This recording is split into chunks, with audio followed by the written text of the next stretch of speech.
sent the signals for the Baltimore Colts. Unitas gives to Amici. The Colts are the world champions. Amici scores. It's amazing, sensational, dramatic, heart-rending, exciting, thrilling finish in the history of college football. California won the big game. 5 seconds left in the game. Do you believe in miracles? Yes! Unbelievable. This is Phil Steele. This is Mike Burnham. This is Wes Durham. This is Mike Ashley. Hi, this is Chuck Foreman, number 44 of the Minnesota Vikings. Woo, mercy, this is handsome Jimmy Vane, the Boogie Woogie Man. This is Coach Fry with Virginia Tech Football, and you are listening to Big Dog Sports Talk. Are you ready to rock? Are you ready to roll? Okay, let's do it. You're in the doghouse with Rick Watson on Big Dog Sports Talk, presented by Pulaski County Sports and Entertainment. Join us in the Family Fencing Studios and chime in on the McClellan Chiropractic chat line.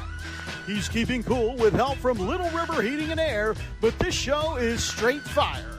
And now, the big dog, Rick Watson.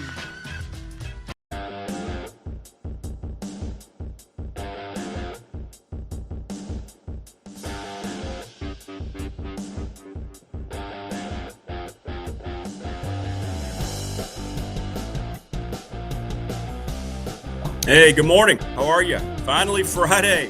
Woo-hoo. We've gotten to the end of the work week. Of course, be working this weekend, but hey, it's okay.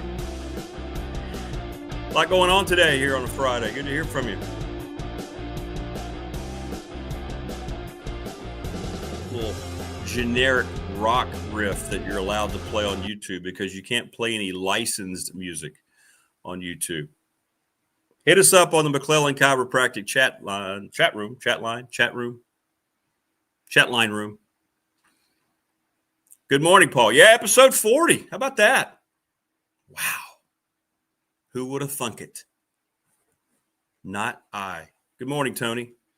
Call us up on the professional door text line 391-0788. Today, Will Stewart from Tech Sideline. We'll talk more about the money, get an update on what's going on. The things that I have maintained, I believe, are percolating behind the scenes in terms of the athletic director. Alex Guerra from Radford Baseball joins us. Speaking of baseball, I'm pretty sad. My beloved Padres fell short. Robo-umps will be a thing. Terrible call in the ninth on that. It was ball 4. It would have loaded the bases with nobody out. But you know what? I'm not going to sit here and be the bitter fan and say that cost us the game. Where was the offense the previous 8 innings? They just weren't good enough offensively when they needed to be. So we'll talk to Alex about some things. They've got a scrimmage against Roanoke tonight. Big weekend next weekend. It's homecoming next weekend at Radford. Hall of Fame induction next Friday. I'll be emceeing that. Lots of things going on.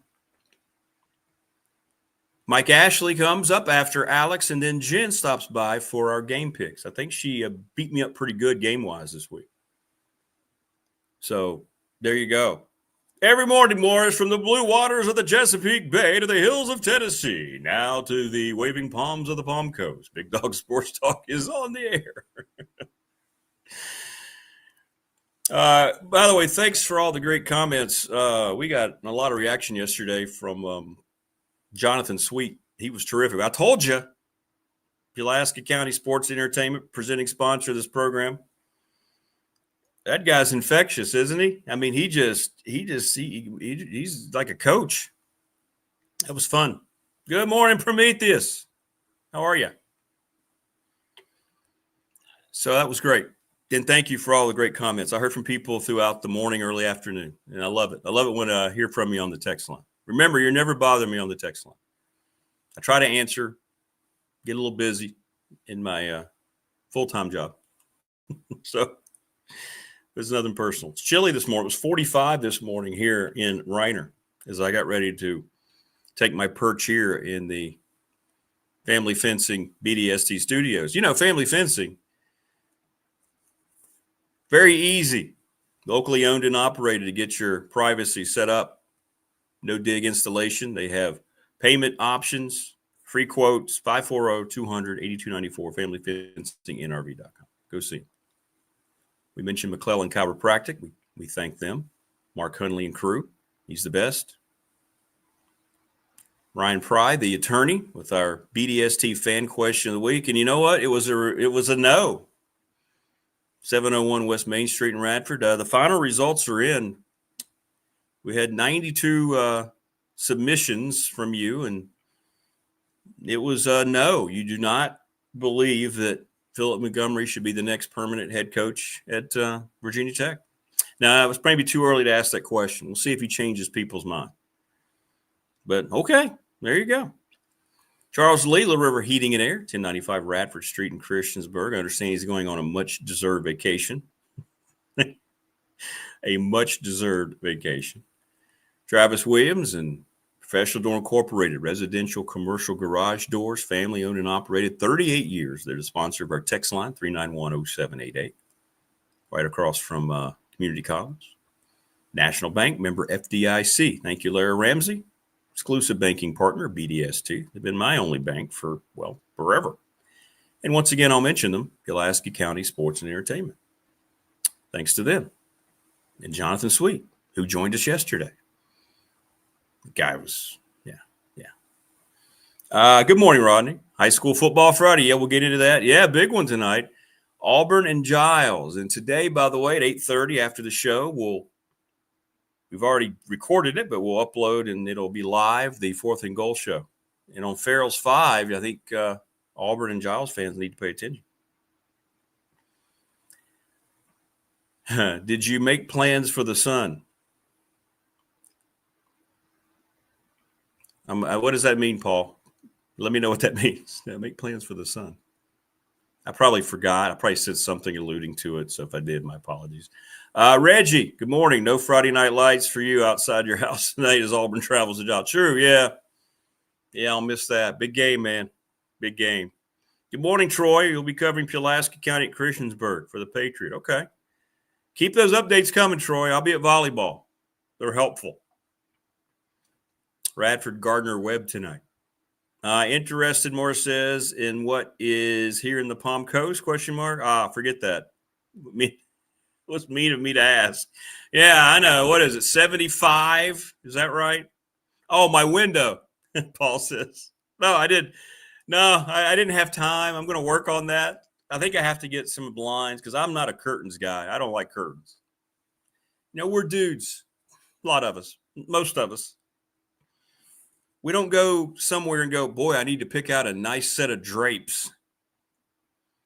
So I want to put one of those, Paul, I want to put one of those blind things, you know, that has like that you can pull it shut and open it. I think that's what I'm going to need. But yeah, yesterday was weird. Wasn't that weird? This is episode 40, and for some reason on episode 39, the sun decided just to be as bright as it's ever been. It felt like it's right when Jonathan Sweet was on. So we'll see what happens today. I will try to shuffle around again. Prometheus says it's Montgomery's job to lose. You know, I'm just going to sit here and let things unfold, Prometheus. It's amazing. Oh, by the way, it was like 92 people. Let me look here because I did make a note of it. And by the way, I do appreciate everybody who chimes in on our BDST attorney, Ryan Pry, fan question of the week. So of 92 people, wow, 43 of you said, nah. No, that's not right. It was yes or no question. 63 people said no, and about 30 said yes. So it was over 2-1. People do not want Philip Montgomery to be a permanent head coach. That surprised me a little bit. Well, regardless of that, and I value everybody's opinion, you can't deny the job that he's doing. I think he's going 3-0 tomorrow. And let's just say it now because I had people ask me on the text line. I'm not a fan of the orange on the Tech helmet. I don't think they needed to do that. I know it's the orange effect, but a helmet looks a whole lot like a Tennessee helmet. I like the jersey and the white pant, but you could have had your maroon That's your other color. You don't need to go all one. Yeah, a lot of players are out. We're going to talk about that list you saw, Joseph, with Will Stewart coming up. And those players are players that aren't with the program anymore or aren't going to be going forward. So we kind of got our answer on where the portal stands. Well, let me just bring it up right now. Like I said, I like the orange jersey. The helmet putting the orange, no. They went a little too far. A little too far. Let's see here. Where are we?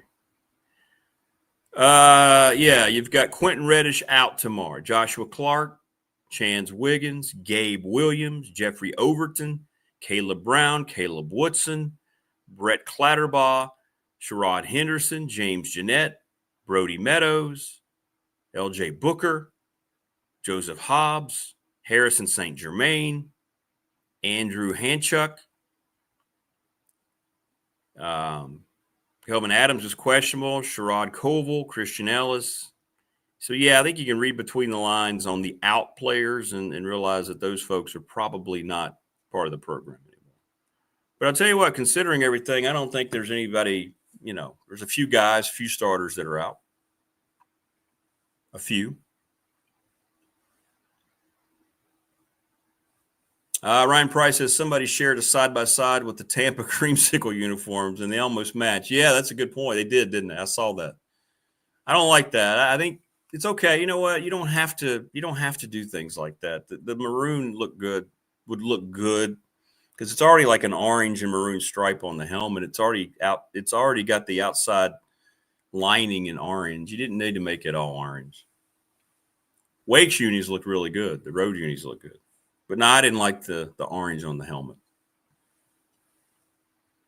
Didn't need to mess with your hat. Hat was fine. Unis are good. But in any event, you keep taking away from your identity with these uniform changes.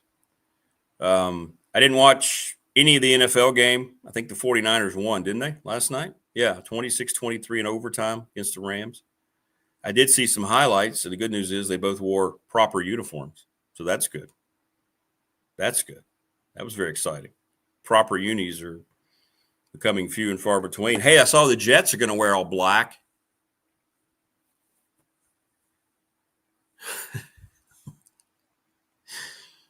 And the Bills are wearing somebody sent me that. It looks terrible. Frost, ice cold unis. They look like a college team. But hey, you just keep doing you there, NFL. You don't care as long as you keep getting 20.7 million people watching per game. That's incredible. It's a lot.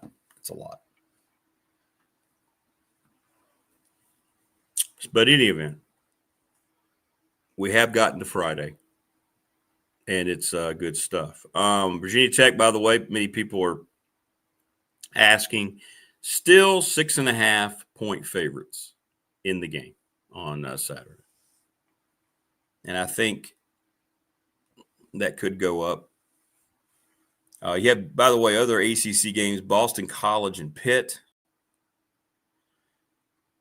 If nothing else, morbid curiosity in the Clemson, North Carolina game, right? Yeah, I saw that too, Paul. 7-0 Supreme Court ruled not to hear. Was it not to hear or to hear? Was it not to hear? That's disappointing. So they're not going to have discovery, is that right? They didn't rule against the NFL? Sure, of course they didn't. That's disappointing. Clemson, by the way, 14.5-point favorites. NC State plays Campbell out of the Big South.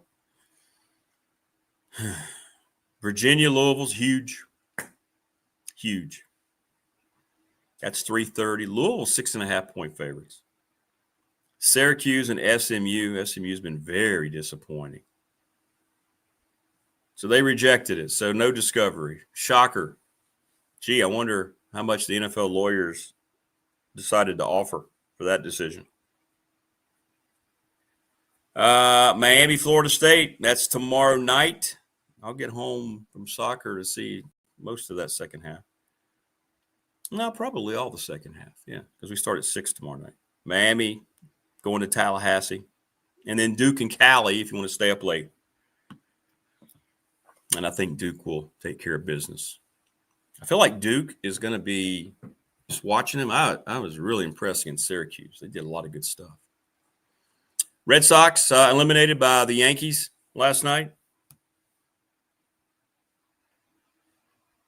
After my team lost, I didn't watch any more baseball. Probably won't watch any more baseball. It's tough to get into it. Tigers, Motor City Kitties move on. They won their Game 5. Or Game 3. Yankees shut out the Red Sox 4-0. And, of course, beloved Pods are now out. The robo-umps are coming. I might talk to Alex a little bit about that, too. It's going to be a thing. In our game, we would have loaded the bases with nobody out. Padres' offense, though, was non-existent. Terrible at-bats by their supposed superstars. Very frustrating. Very frustrating. And that team, I think, is going to be blown up now. I think it is. They don't have really ownership in place. They lost their owner. He passed away, and it's just been a battle behind the scenes. I think there's going to be a dismantling of that team.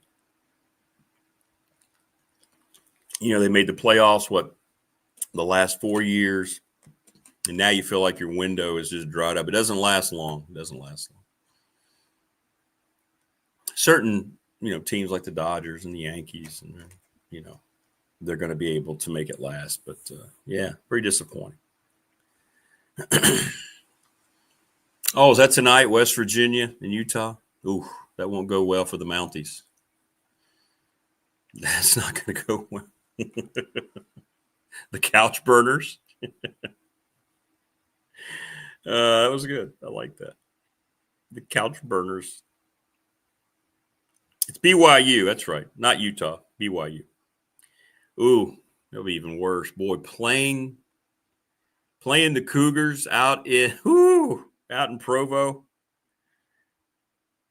BYU is quietly 4-0, by the way. West Virginia 20-point dogs. So Rich Rod, they had the other Utah last week, right? Didn't Utah come to Morgantown? Yeah, 48-14 in Morgantown. It could be much worse later tonight. That's a 10:30 start for the Mounties too. Woo! That does not bode well in any way, shape, or form for Rich Rod. Hokey Bob, good morning in chat. The NFL offered all the Supreme Court justices first edition black uniforms of their favorite NFL teams to match their robes. Yeah, everybody's afraid of discovery, right? That was going to bring down a lot of powerful people, I think, including Roger Goodell. Yeah. I don't. Prometheus, I'm out. San Diego, the Padres were picked back a long time. I'm out for UCLA. I told you what they did in that response with the whole Charlie Kirk thing. I'm done with them. But I picked all my teams when I was 5. I didn't know anything about geography, except I knew where I lived in Pulaski County. And I knew about the farm and all the animals we had. But I picked all my teams, and it was for the Padres, it was an NBC game of the week. And it was the Padres and the Dodgers. I didn't know. And they had I thought the brown and the gold looked cool. And they had this guy by the name of Dave Winfield. I'm sure everybody's heard of him. And he hit a home run, beat the Dodgers. And I remember turning to my dad. He was a Reds fan. I didn't want to be a Reds fan. And I said, that's going to be my team right there. He said, which one? The Dodgers? I said, no, the brown team. And that's where I was. And the whole UCLA thing started because when I was 7, my uncle, who lived in California, was getting married. And he, my mom and he were very close. And we flew out there. And the very first football game I ever saw live was this 1976 Rose Bowl. That was UCLA, Ohio State. I was sitting there just in awe. And he was a UCLA season ticket holder, and we sat in the UCLA section, and they beat undefeated Archie Griffin. Remember Archie Griffin? He's the only guy to win back-to-back Heisman trophies. He was a running back. I think they were number 1 in the country, and UCLA beat him. And then 2 nights later, went to Poly Pavilion and watched UCLA play University of Denver. I remember it like it was yesterday. I have to show my tickets. I still have my tickets for the football game, and I have my programs. So that's why I was a UCLA fan. I thought, oh, okay. Yeah, I'm not thinking about California at the time. So that's why those two allegiances, all my teams were basically uniforms. But that was a different experience being out there and being part of it. And they had that beautiful, they've changed the blue now. It's not the same, the gold helmet, that light blue jersey and everything. But, that's before I knew anything about the bias people had against other people simply because of politics instead of treating everybody like human beings. And now, of course, cheering on cold-blooded murder. Nah, I'm out. So right now, I don't have a college football team anymore. But yeah, that's the background, Prometheus.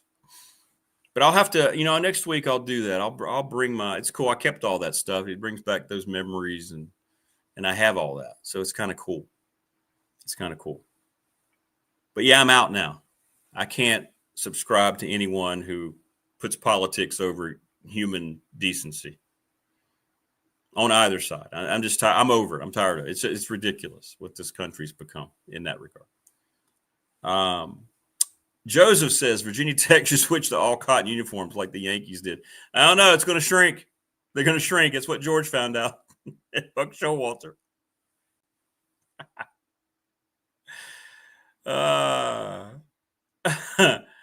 Congratulations, Big Al. Game 380 in a row for you tomorrow. Awesome. Have fun at the tailgate. Morris, I'll be at the Texas-Florida game. Ooh, sweet. In Gainesville, singing Tom Petty's I Won't Back Down at the end of the third quarter. Hopefully VT has their weight game in the bag by then. I think they will. I think you'll be fine. I think you'll be able to enjoy all the fruits of your tailgating and post-tailgating labor, Morris. Paul says, I thought it was because I'm Back to the Future. Old Biff had young Biff listen to the radio about UCLA football game. He did. Yeah, he did. They had a UCLA game on the radio. That's true. Back to the Future. You want to hear something that's weird? I like Back to the Future is one of the movies that I can watch anytime. It's one of my top 10 all-time favorite movies. The second one isn't horrible, and it's something we've all thought of, right? To have like a sports almanac and go back and bet and win all this money like Biff did. I don't like to watch the second one much. I've watched it a few times. And then the third one I can't get through. I hate the Western one. Am I the only one that feels that way, or do people like the Western one? And I know they filmed 2 and 3 kind of together back in the day. But I don't really like the third one. I don't like at all. I mean, I appreciate them trying to think out of the box. I do appreciate that. I appreciate that. But no, I didn't really like. I like the premise of 2, but the first one, the same thing with Jurassic Park for me. I love the first Jurassic Park. I think it still holds up. Who was the author? Michael Crichton? And then the rest of them have been crap. None of them have been any good, really, to be honest. I guess The Lost World, the first one with Chris Pratt, was okay, but none of the rest of them have been worth watching. But the first one I can watch anytime. Yeah, Florida's schedule is brutal. It's going to cost them. It's going to cost head coach a job too. Yeah, the Graves Sports Almanac. The Graves Sports Almanac. Yeah, good stuff. Good stuff. Yeah, Billy Napier is not going to survive down there. He's just not. There will be a lot of coaches that aren't going to survive. Here we go. Keon Brown chiming in. He's a movie buff. Keon likes number 2, number 1 on me. The younger generations. 2, 1, and 3. I could never get through 3. See, there you go, KB. Exactly, right? It's terrible. It's just not good. And you could tell they were filming 2 and 3 together because you could just see they weren't really into number 3. You could tell the actors were just kind of phoning it in. But I don't despise 2. I would never put it above the original, but it's cool. The premise of it's cool. I'll give them that. It is. Premise of it's cool. But nah, not 3. Not 3. I think I'm that way with a lot of these movies. Now, Rocky is a different story for me because, I mean, I'm always going to be partial to the first one. It won the Academy Award. Stallone wrote that screenplay in like a month or something. Based it on a true incident at the time when they were going around with the heavyweights and Ali in particular, and they'd go out and offer people a chance to fight. And he turned it into what he did. And not only did he nail that character, he had to have Carl Weathers. I'm going to say this until the end of the day, as great as Stallone is, Carl Weathers as Apollo Creed made the whole Rocky franchise up until, of course, they killed him in the 4th one. Made it work. Made it work. Yeah, Rocky 3 is good. And I don't know about you, but it still warms my heart to see Apollo and Rocky team up. All right? Now, the beach scene gets a lot of hate, and rightfully so. First of all, it was clear Apollo let Rocky win. There's no way the Italian Stallion is going to outrun Apollo Creed. I don't care if they are in the water. But yeah, it was cool. That whole thing was cool. When he taught him how to be, well, let's just say it the way it was because they say it in the movie.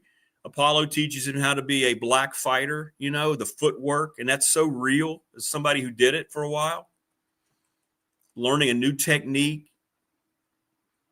Because Apollo based Carl Weathers, who was a guy who had boxed, based some of that on Muhammad Ali. That was cool. Watching him transform. I love all the training montages, but that one is underrated. So you're exactly right, Prometheus. But Carl Weathers was outstanding. That's why the little kitten I found that you see sometimes is Balboa Creed. Rocky Balboa, Apollo Creed. And then you had the Creed movies. The first 2 are excellent. Third one is a pile of crap because Michael B. Jordan decided to take over creative control and he kicks Stallone out, and that was a whole horrible mistake. But the first 2 are great. I love them both. And Rocky 4 stands on its own. Cold War, Russia. Don't ever watch 5. 5 didn't happen. 5 is an atrocity to filmmaking and to mankind. He's out on the street fighting Tommy Morrison. Then you had him when he's an older fighter. Rocky Balboa is a really good movie.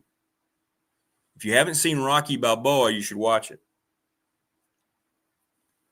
Morris, Swamp, still a special place. More money than our supreme being. They will get the pick of the litter and available coaches. After all, they may look at Philip Montgomery.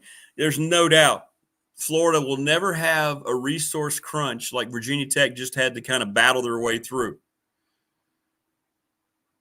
They will never have to worry about going to the board and going, hey, can we have some money? We're not going. No, they have it. Exactly. And that's what makes their demise since Urban Meyer so consistently, it makes their whole demise even more baffling to me. They've gotten basketball right more than football.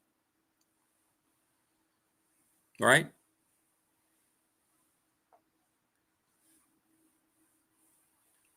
Yeah, I know, but I think you're right, Keon. But I'm telling you, something happened with Michael B. Jordan and Stallone. I saw Stallone one time ask about it, and he wished him well and didn't want to talk about it. So that was disappointing. 3's terrible. Creed 3 is terrible. It's just dumb. It killed the whole franchise.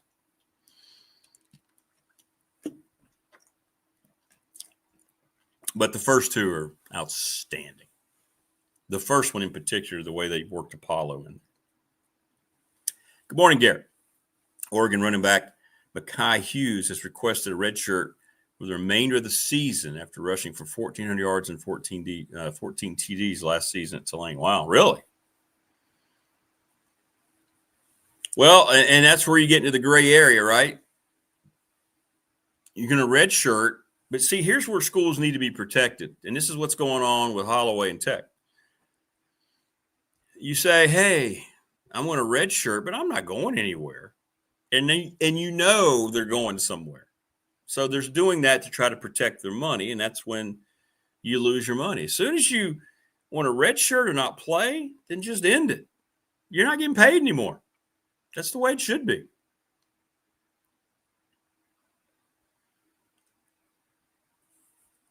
Yeah, what Bill said on what Ross said on Wednesday, yeah. It's all controlled by the government, 100%. Oregon paid him $700K to be low on the depth chart and to not even travel with the team. Wow. You got to pick the right investments to make nowadays. I mean, that's the way of doing business. Brent Pry didn't do it for the most part. He hit a few out of the park. You know, APR was one thing. That guy was a freak at Florida. He wanted to come home. So I don't really say that's evaluation. Bashal Tootin was terrific at A&T, and he blossomed at Tech. So I'll give him credit for that one. Absolutely. Jalen Lane was already pretty good at Middle Tennessee State. So,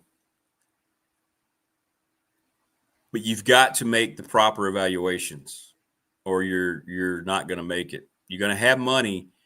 You got to go out. It's just like spending money in free agency in any sport. You've got to make the proper evaluations and bring people in.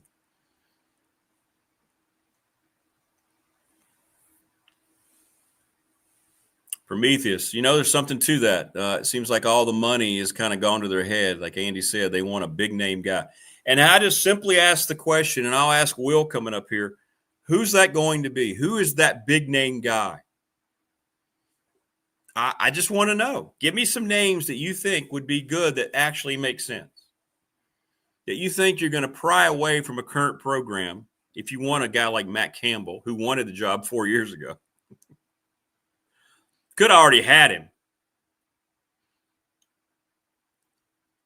Stop mentioning Kirk Cignetti, Dan Mullen. I mean, are you gonna really so you're gonna have Cliff Kingsbury?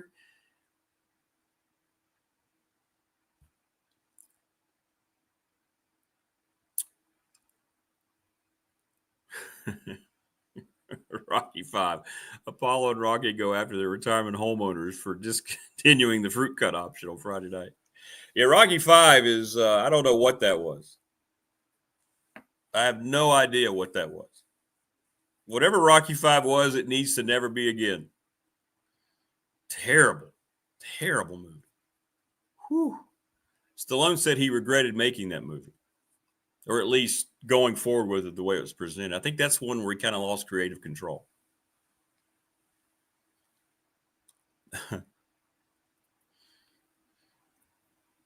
Yeah, agreed, Garrett. I think the NFL monitors guys and how they handle things in the portal because I think it's a sign of how they would handle things. And who knows if he's good enough? I don't know.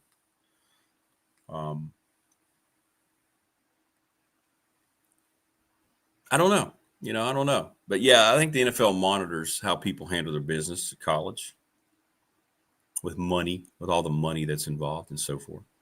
Absolutely. I mean, it is a lot of money. And that's what I ask. You hear all these ideas, but nobody says anything. You hear about the search ongoing, which I don't really understand because the committee has not been formed. Right now, you're acting as if you're going to leave the AD who failed the football program in place. I still don't believe that's reality, but okay.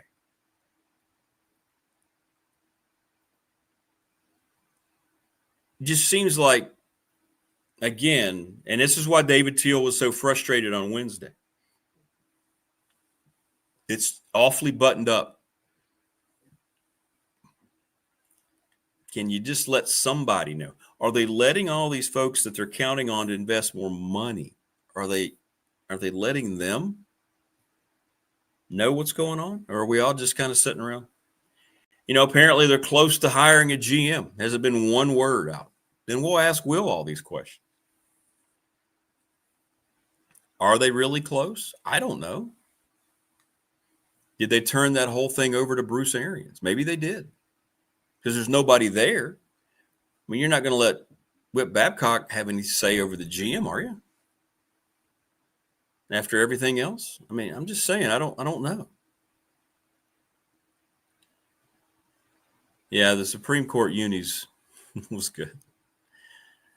Nothing will ever make sense any less than wearing black unis for the sake of wearing black unis, if it has nothing to do with your school color.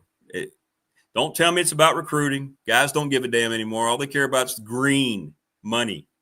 So don't go there. The recruiting tool.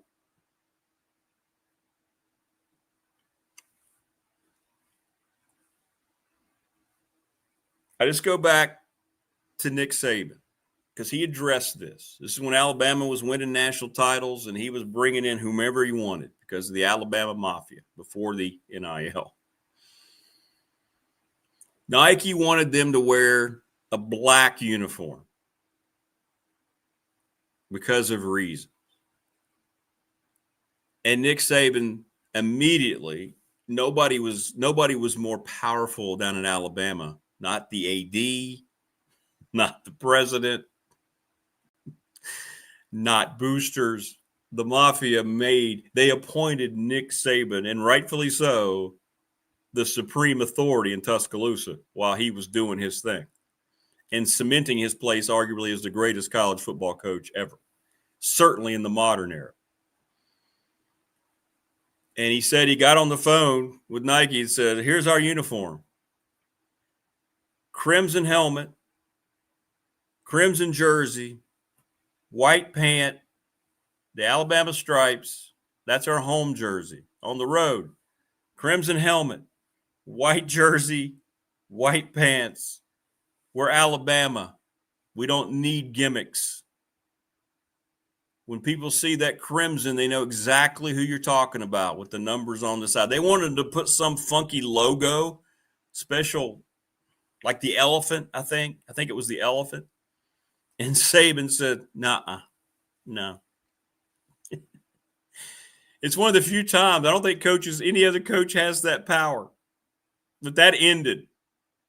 And then, of course, Alabama would keep winning, and they would sell more of their merch for Nike than if they would have done the stupid black. But why even do that? Who's sitting around at Nike trying to say Alabama needs to wear a black uniform during the Nick Saban era? What are we doing? It's unbelievable. I mean, the Dolphins uniform tonight was utter crap. That was just embarrassing.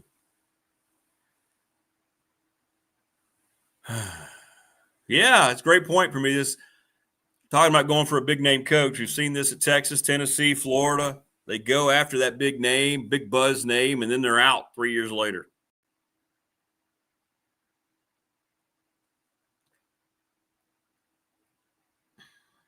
That's a good point. It's a very good point. Professional Door Incorporated text line is blowing up, as usual. Matthew, Nike, it's a night game, so you have to wear black.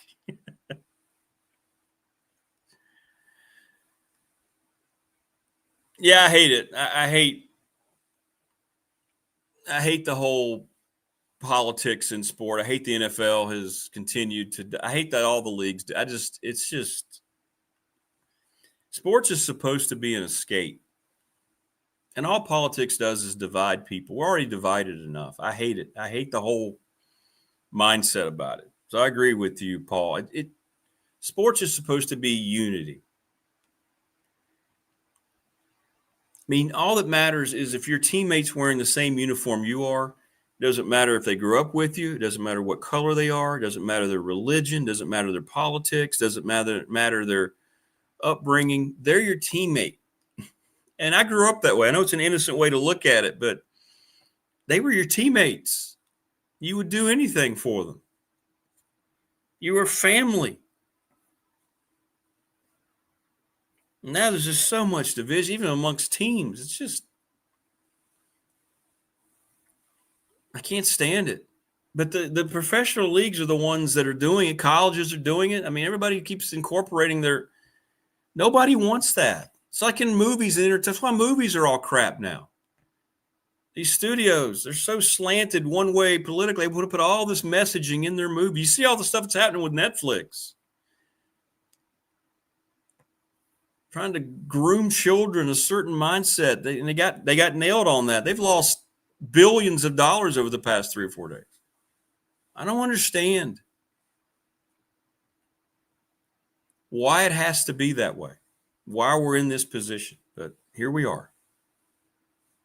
And you can't even escape it anymore with sports. Joseph says once Bama brought in Forrest Gump, it was all over. You know, that's another movie I don't like. I know. I don't like Forrest Gump. It bothers me. I didn't like it. I didn't like it when it came out, and I'll never rewatch it. Jenny. Because first of all, I'm not a big Tom Hanks guy. Speaking of bringing his politics everywhere he goes. But yeah, so Nick Saban said, we're Alabama. We already have our brand. It's called winning national championships.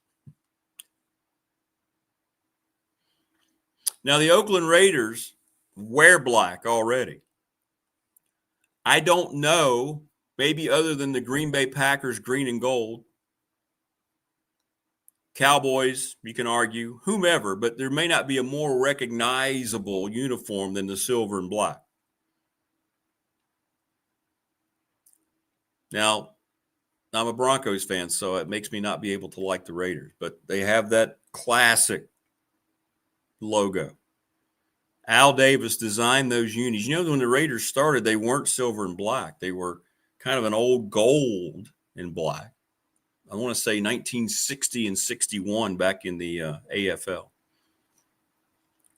But when they changed to the silver and black, they immediately had an identity that lasted forever. They were the only team of their kind. As a matter of fact, they're still the only team of their kind in professional football. And they've been approached several times. And I don't know if they caved. Maybe they did. I can't remember. But they wanted them to wear a black helmet. And Al Davis's son said, no, my dad, why would we change? Why would the Raiders ever have to change? It's the perfect uniform. Yeah, imagine the Yankees not wearing pinstripes because they want to wear, of course, they had to wear the stupid, what are they? City, whatever they are. What do they call them? Did they wear them too? I'm sure they did. The weekend uniforms they would wear sometimes. None worse, by the way, than my Padres and the sherbet-looking uniforms that they wear on Fridays. It's terrible.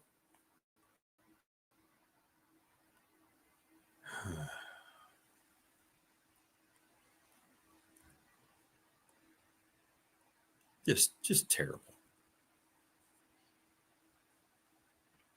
Yankee logo, the most recognizable logo in the world, right? The NY helmet, hat.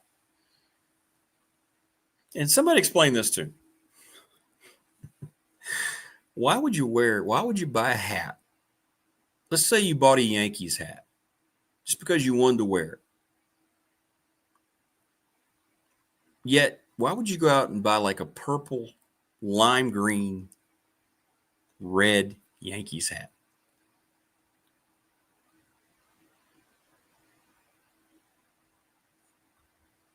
I see those all over the place. Why wouldn't you just buy a Yankees cap? Why not? It's all you need. Raiders jerseys are why I fell in love with the Raiders. Oh, Bo Jackson. Vincent Bo Jackson. Still the greatest pure athlete of my lifetime, I think.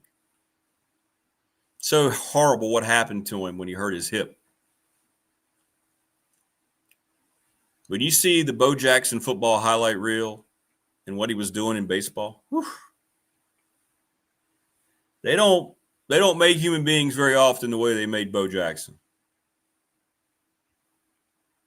Man. Awesome. Just awesome.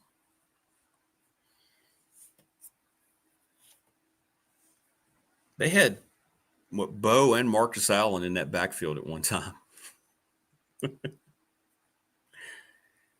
Yeah, there's a great documentary out on Bo. I don't think people understand.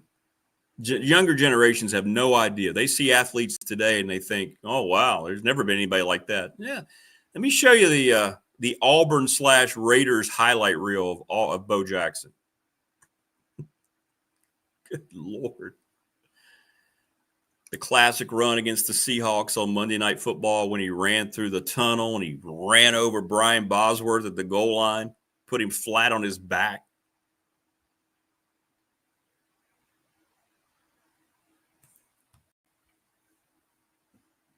I hate that he destroyed his hip. He never was able to come back. He tried. To his credit, he was still playing baseball for a few years after that. He was so good.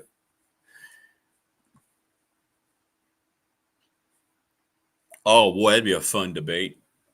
Jackson and Allen, best backfield ever. Ooh. I don't know if I'd go there. Let's see. They didn't play long enough together, but boy, when they were on the field together, you talk about finesse and thunder and lightning. Whew. I hate the NY on the Giants helmets. Go back to Giants. So much better. I like the Giants script too. And I grew up with that helmet. Now, they used to have the small NY on the helmet. But yeah, I'm not a big fan of their current helmet. I like the Giants with the line under it because that's what LT wore. And LT is one of my all-time football heroes. He's my favorite all-time defensive football player. There has never, and there never will be, another football player like Lawrence Taylor. Go listen to Bill Belichick pre-Jordan talk about Lawrence Taylor. Back first run of the show, we had the author who wrote the book on Bill Walsh. I hate not being able to remember names. And he told the story about Bill Walsh, Lawrence Taylor. Bill Walsh revolutionized the game of football offensively. Every team out there is using Bill Walsh's offense. They just call it different things. And he would come out when they would play the Giants, and they always had books. Here's our game plan. Hand it out. Here we go. Here's what we're going to try to do. Sequences, down and distance, blah, blah, blah. The looks that the Giants would give. He had a whole separate folder on Lawrence Taylor that just said Lawrence Taylor. He had to create a whole different game plan for number 56. I don't hear that anymore about a defensive player. Now, you might run away from them. You may not try to challenge certain cornerbacks. But to change a whole game plan because of 56, disrupting the whole field, nobody ever like him. There'll be never anybody else like it. Don't give me any crap about anybody else. There's never been anybody who's revolutionized defensive football like Lawrence Taylor.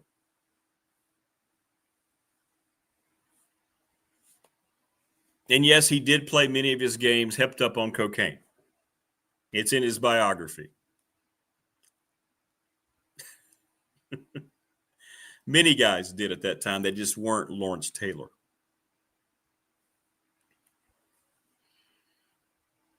But again, for younger people who don't know who we're talking about, just go to YouTube, type in Lawrence Taylor highlights, and you're going to walk away from that and you're going to go, okay, there might be something to this.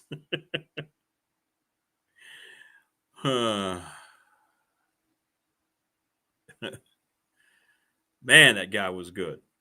So good.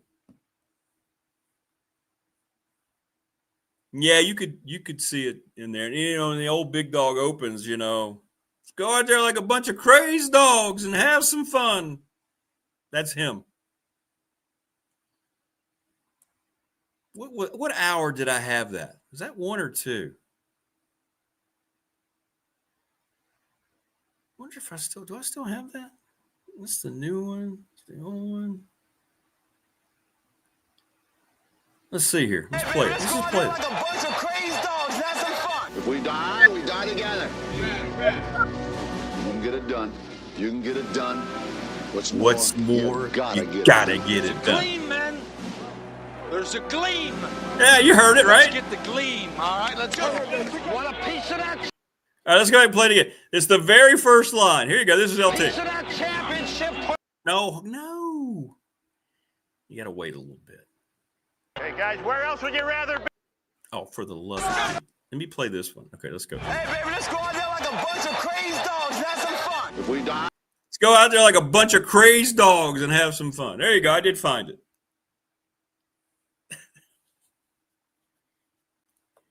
Yeah, Lawrence Taylor, Ray Lewis was good, but he wasn't Lawrence Taylor. And he played a different position. Lawrence Taylor played on the outside.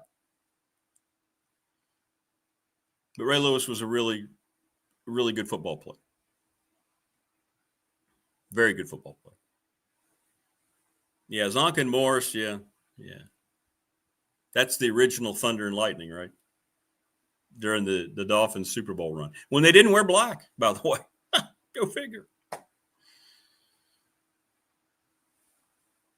Yeah, Garrett, it wasn't just Ronnie Lott, but you're right. Some of those shots that those guys were taking. I mean, it goes back to the 60s. You see some shots that were just Dick Night Train Lane, who's in the Hall of Fame, former Lions DB. Steve Atwater from my beloved Broncos. I mean, their safeties used to just tee off on receivers. Jack Tatum. The Raiders used to have bounties on that defense, how many guys they could knock out of the game. Jack Tatum, George Atkinson. The Raiders had a reputation for a reason. Yeah, they did. Well, yeah, and that shows you the other side of Lawrence Taylor, because when that happened, that horrible thing happened with Joe Theismann, nobody was upset more than Lawrence Taylor. He freaked out. One of the worst things you're ever going to see on the football field. And if you ever watch that highlight, don't watch it for one. It's horrible to look at. But watch LT's reaction. He's grabbing his helmet. He's running over. He's telling the Redskins medical staff to get out there. He felt horrible about that. He talks about that. He says it still bothers him today. All right. We're never bothered when we're joined by our first guest. Joining us now, he's the owner, the curator, you name it. And he always looks good in a tight sweater. It's Will Stewart. Hey, good morning, Will. How are you? I'm doing well, man. How are you? You like me at my ski chalet? Yeah, I do. I like it. I didn't know you were on vacation. That's very nice. Actually, I got some good news this morning. What you got? I've been here all week. Yeah. The previous week, I was at Myrtle Beach and then in Raleigh going to see the Virginia Tech game. Yeah. And I came home feeling quite enlarged, but this morning I got on the scale and I'm right back down to where I was before I left. So hey, you feel quite enlarged. Well, that could mean many things, but I'm glad to hear. Yeah, that didn't come out right, did it? Okay, no, that's all right. We'll give you some applause there. Yeah, you deserve that. Yeah, there you go. Congratulations. Yeah, it's always a good thing when you think, uh-oh, I'm too big, and then, oh, okay, I'm all right. Oh, man, when I was in Myrtle Beach, I was just like, well, you have to be. To be. That's the thing. You have to, man. You have to. All right. So we'll get into the game a little bit later on, but the money, do it. Yeah. Before we get started, I didn't know that Wes Durham once worked at Radford University. Yeah, Wes was there when I was a freshman. And he had a class, and that's how I got started in the whole broadcasting thing. And he gave me my first job when I did a women's basketball game. Huh. Yeah. Was he then he went to Marshall. He was the voice of the Highlanders? Yeah, he was the voice of the Highlanders for a couple years, and then he went to Marshall. Wow. He may have went to Georgia Tech straight from Marshall. Maybe. I mean, as a broadcaster, he was born with a silver spoon in his mouth. But if you're calling games for Radford, you're I don't want to say starting at the bottom, but you're not. Hey! You're not being handed a P5 job as a youngin' just because your dad is. Well, he's talked about that. And like he was offered, he could have started on the Carolina Network, but he wanted to do his own, he wanted to piece together his own thing. So, and he's done it quite well. He could have had the Carolina job. I mean, he was offered the Carolina job clearly, but he didn't want to follow his dad. So no. Yeah, I met him at ACC kickoff probably 2 or 3 years ago. Yeah. Hanging out at the bar at the West. Oh, yeah. Shocker. Yeah. Well, everybody hangs out at the bar. And one of the things I thought was interesting about that was Manny Diaz was coaching the Hurricanes at the time, the particular year that I'm talking about. I think it was the first year post-COVID. So basically that time frame. And I had this bad habit of being the guy to close down the bar.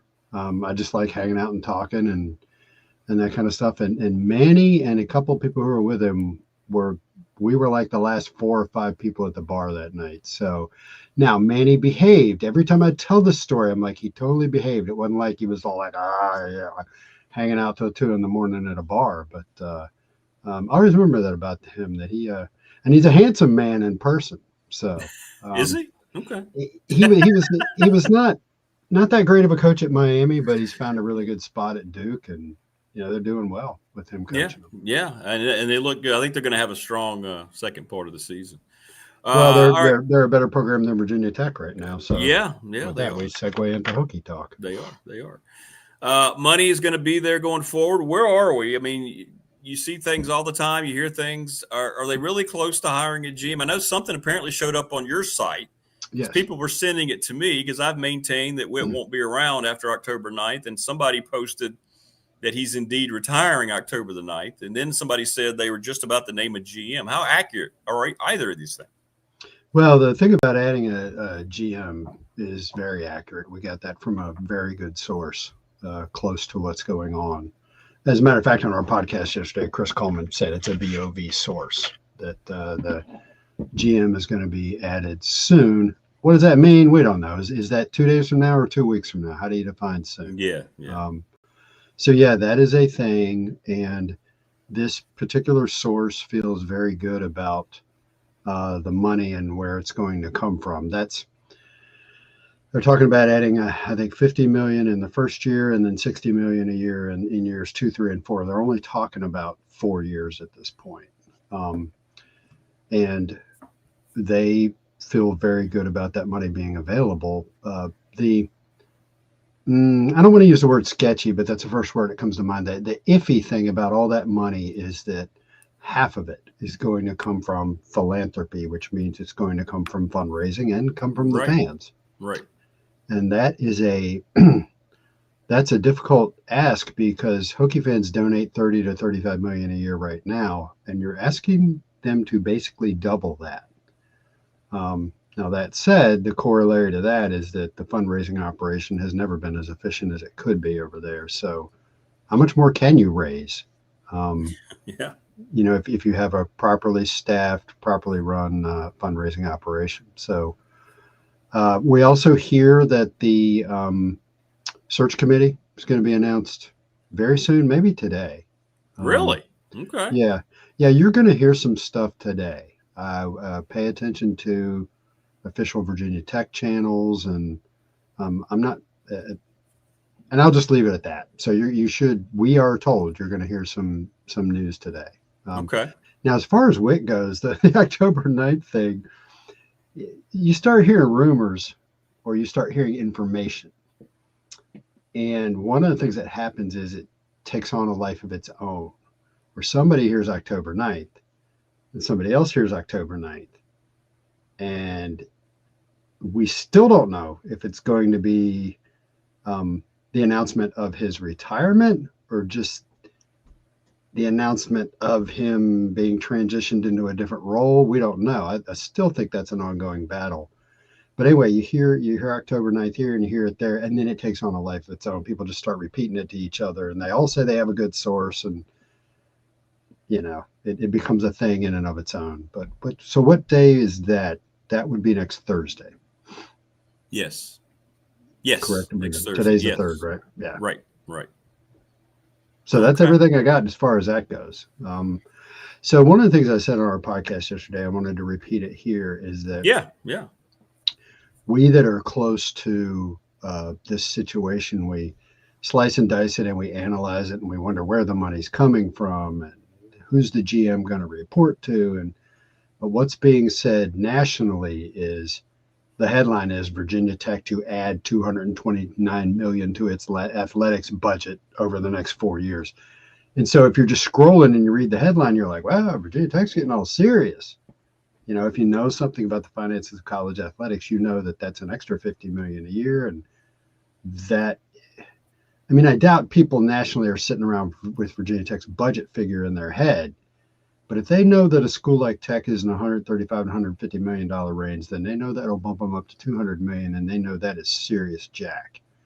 And so that's for the agents and the prospective head coaches out there to hear that. So it's good that is getting amplified on a national level.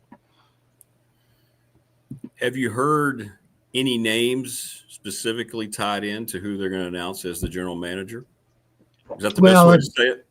Everybody's talking about Jeff King, who is I don't know Jeff's official title with the Chicago Bears. Yeah. Director of player personnel or something similar. Something like that. Yeah. Similar. Yeah. Which needs to be an important aspect of the GM's role. He's got to manage the roster and the transfer portal and all that stuff. So his name's being thrown around, but I don't know. I just don't know if that's going to happen. I don't think it's a bad hire at all. I'm not in favor of hiring Hokies just because they're Hokies. That's where you get in trouble. Right. This is one with a good resume. But Jeff's, Chris Coleman and I were talking about this yesterday. Jeff's wife is from Chicago. She was a volleyball player at Tech, and that's how they met.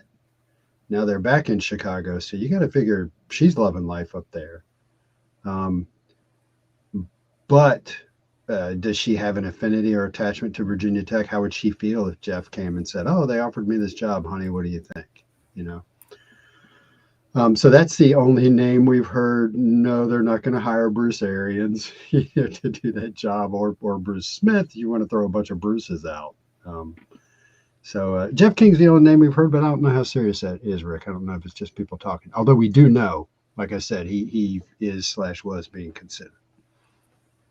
Well, then today we will find out more information as we move forward, as Will Stewart joins us here on the program. Okay, so we'll get some answers today, some clarity. I haven't met one Tech fan that wants Whit to remain in any capacity. I don't know what you're hearing on the board, but are they going to listen to their customer here? Customers can also mean people who are, like you said, they're going to go after to donate money. Yeah, and amongst the BOV people that are making these decisions, Whit does have his supporters/supporters. But he also has folks who do not think he should continue in any sort of role.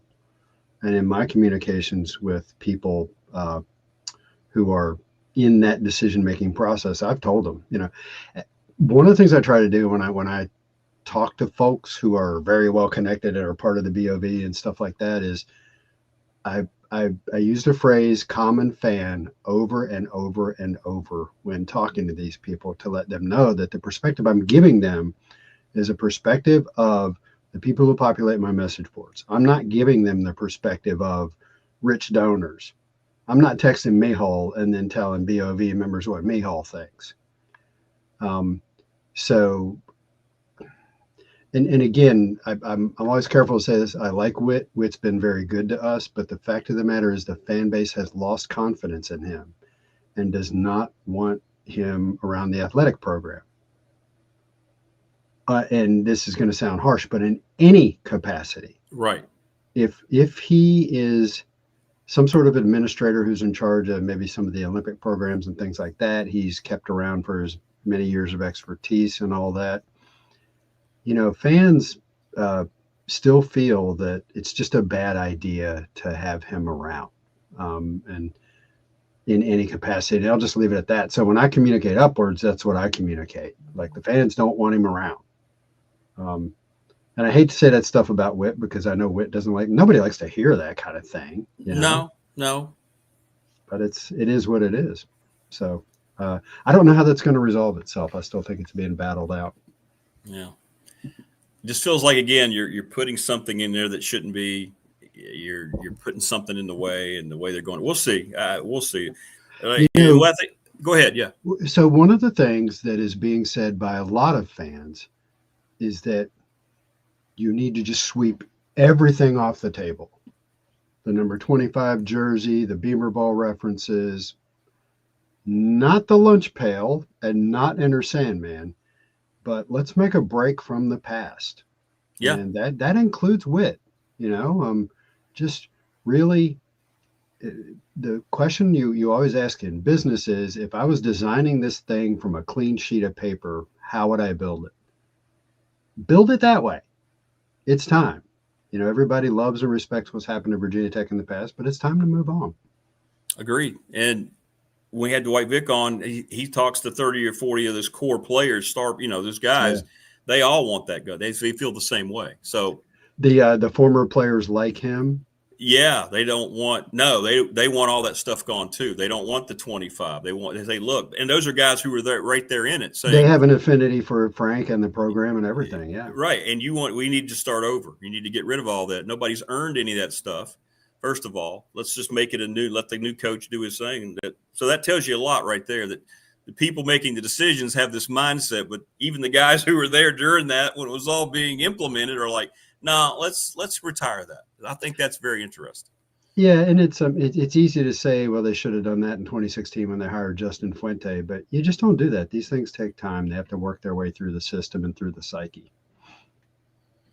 All right, so what about the game? I know everybody was surprised. NC State couldn't run the ball. Their defense, we knew, was pretty bad, and Tech just went out there and won that football game. They were better, made the plays they had to make. Very impressive that team circled the wagons. And I think Phil Montgomery is just doing a hell of a job, but everybody's telling me he has zero chance of getting the job. So we'll see. It's kind of a shame because, he's out there coaching like he wants it. But yeah, that said, he's also, this isn't really an opportunity at Virginia Tech. It's an opportunity for him to be the big whistle for an extended stretch and audition for some other job. People who are paying attention and have to hire a coach will pay attention to how he's doing at Virginia Tech. And if he does well, he'll have opportunities somewhere else. I've been searching for a way to sum up what I saw. I went to the game in Raleigh. My seats the first three quarters were lousy, and then I moved up into the stands on the side and sat in the Hokie section. But just the energy coming off of Virginia Tech and the commitment and the motivation, they played way more fired up than they've played all year. And, we talk to people, we hear from the parents of some players, but we're not there. And I'm trying to figure out, is it just a change at head coach? That, first of all, is this, as they say, sustainable? Will it continue to happen? Will they continue to play like that the rest of the season? If they do, they're going to win some other games. Not a lot, but they're going to win some other games. Second thing is it just the head coach? Or you saw some personnel decisions Saturday. You saw guys playing that looked like they should have been playing all along, but weren't. And football is a meritocracy. And Dwight will tell you that if the team thinks this guy should be playing and instead this guy's playing, that's right. That doesn't sit well. So no. Everybody on that team is in practice every day. They know who the good players are. 100%. And if you're not starting the good players, that erodes the commitment of the team to play hard for you. So I don't know about those three things: the ongoing ability to play like that, the fact the role the head coach played, and the role that just the personnel decisions play. But I just saw a team that just had some old school stuff about them. You know, you go back and look at, I think it was Christian Ellis that batted down that last pass. He went nuts afterwards, and the whole sideline did. Yeah. And I've seen that team win games, this team, the last few years, and not be that fired up. I know. And so that was the vibe. What you saw on the sidelines was the same vibe in the stands with the Virginia Tech fans. Being in that section with them for the fourth quarter and then walking out with the Hokie fans, they were fired up. And then looking at the traffic on our message board, it's just a win over NC State. It isn't going to change the arc of the season. Nobody's going to the ACC championship game here or going to the playoffs. But that was thoroughly enjoyed by the people that were there and the people that watched it. Well, they should get a third straight win tomorrow. Odds makers think so. What was the feeling in the Tech sideline room, and what was the? I love the fan breakdown each and every week of what they think is going to happen tomorrow. Well, we're all drinking the Kool-Aid again, so we all picked Virginia Tech to win. So so let me scroll down here and see what the fans and our scores were all 30-20, 27-17 kind of scores. Amongst all of our staff members. And let's see, we are 1,000 votes in on the fan poll, and the fans are feeling it again. Let's see, 58% say the Hokies will win a close one, 1 to 10 points. 29% say Virginia Tech will win by 11 plus. So that is 87% of Virginia Tech fans think that the Hokies are going to win this game. And I do too. I don't think it's first road game for Wake Forest, and I know they played well last week. They should have won that game. Horrible missed call at the end with the offside, but I don't see them coming up here. And I like their coach now. I think he's going to be okay long term. Yeah, but they're not ready to come on the road, I don't think. Well, they have some things that they do well. I don't have my information in front of me. Their running back, Damon Claiborne. He's averaging 8 yards a carry. Yeah, he's banged up, but I think he's good to go tomorrow. Yeah. Right. And so you brought up them stopping the run against NC State. Virginia Tech stopping the run against NC State. Hollywood Smothers got smothered. Andy Bitter's been avoiding using that pun all week, but so I'll use it for him. That was a guy who was averaging 125 yards a game rushing, and he got 67 and just broke some tackles and things, but the defense swarmed and did a good job. We'll see what happens with Claiborne. And Robbie Ashford, former South Carolina Gamecock, as Jen has pointed out. By the way, this is his fourth team in 4 years. Yeah, he's been – so Phil Montgomery actually coached Ashford at Auburn. So he knows about him. And Ashford is a guy who can run, but he's just not a good passer. Right. Yeah, he's like, I don't want this to sound the way it's going to sound, but he's a worse passer than Kyron Drones. Well, Kyron at his best is like I thought Kyron against NC State was he missed some very easy reads and very easy throws, but he also made some great plays. He did. And if they get that Kyron Drones the rest of the year, they will win more games. He was committed, he was playing hard, and he made some exceptional plays. So Wake's got some things they do well. Their pass defense is pretty solid. They got a good running back. Their run defense isn't great. And Terrion Stewart at this point in the season, how about that guy? Yeah, he's come out of nowhere. Yeah. He is a yes and no. He's healthy. He's a guy who tends to get dinged up during the season, so I think at one point we'll see him slow down. But right now he's healthy. And man, you got full blast Terrion Stewart against NC State. That was awesome to watch. Yeah. Well, I know you'll have fun tomorrow, and we appreciate you as always. And congratulations on the new traffic increase on the site. It's amazing what winning can do. So here's a Tech sideline stat in the month of. In the month of September, just ended, subscription sales were up almost 7% over September of 2024. Subscription revenue. Right. Up 7%. That broke a string of 11 straight months where our subscription revenue had been down. Yeah. Ever since the ACC officials chose to overrule that catch against Miami, that was at the very end of September 2024. And Right. from that moment on, for the next 11 months, our subscription revenue just did this. But and now the so rebound. then they fire the coach and start throwing a bunch of money towards athletics, and suddenly sales are up. So it's That's right. Good. Been a good month.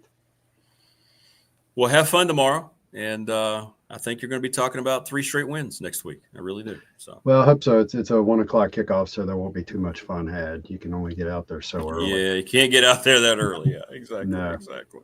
Yeah. All right. Well, have fun at the ski lodge. All right. Thanks, Rick. I'm going to go out and injure a knee or something like that. Yeah, be careful. Yeah. Make sure you get what they always do that in movies, and some pretty girl there at the lodge always signs it immediately, right? That's what they try to do. So sure, that happens. That kind of thing happens to me all the time. It happens all the time. All right, brother. Enjoy the game on Saturday. We'll holler at you soon. All right, thanks, man. All right, man. There you go. Will Stewart joining us on the program. All right, hang on just a second. I gotta go shut a door. It's cold.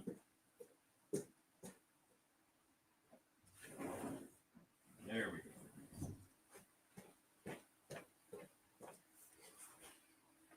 Okay.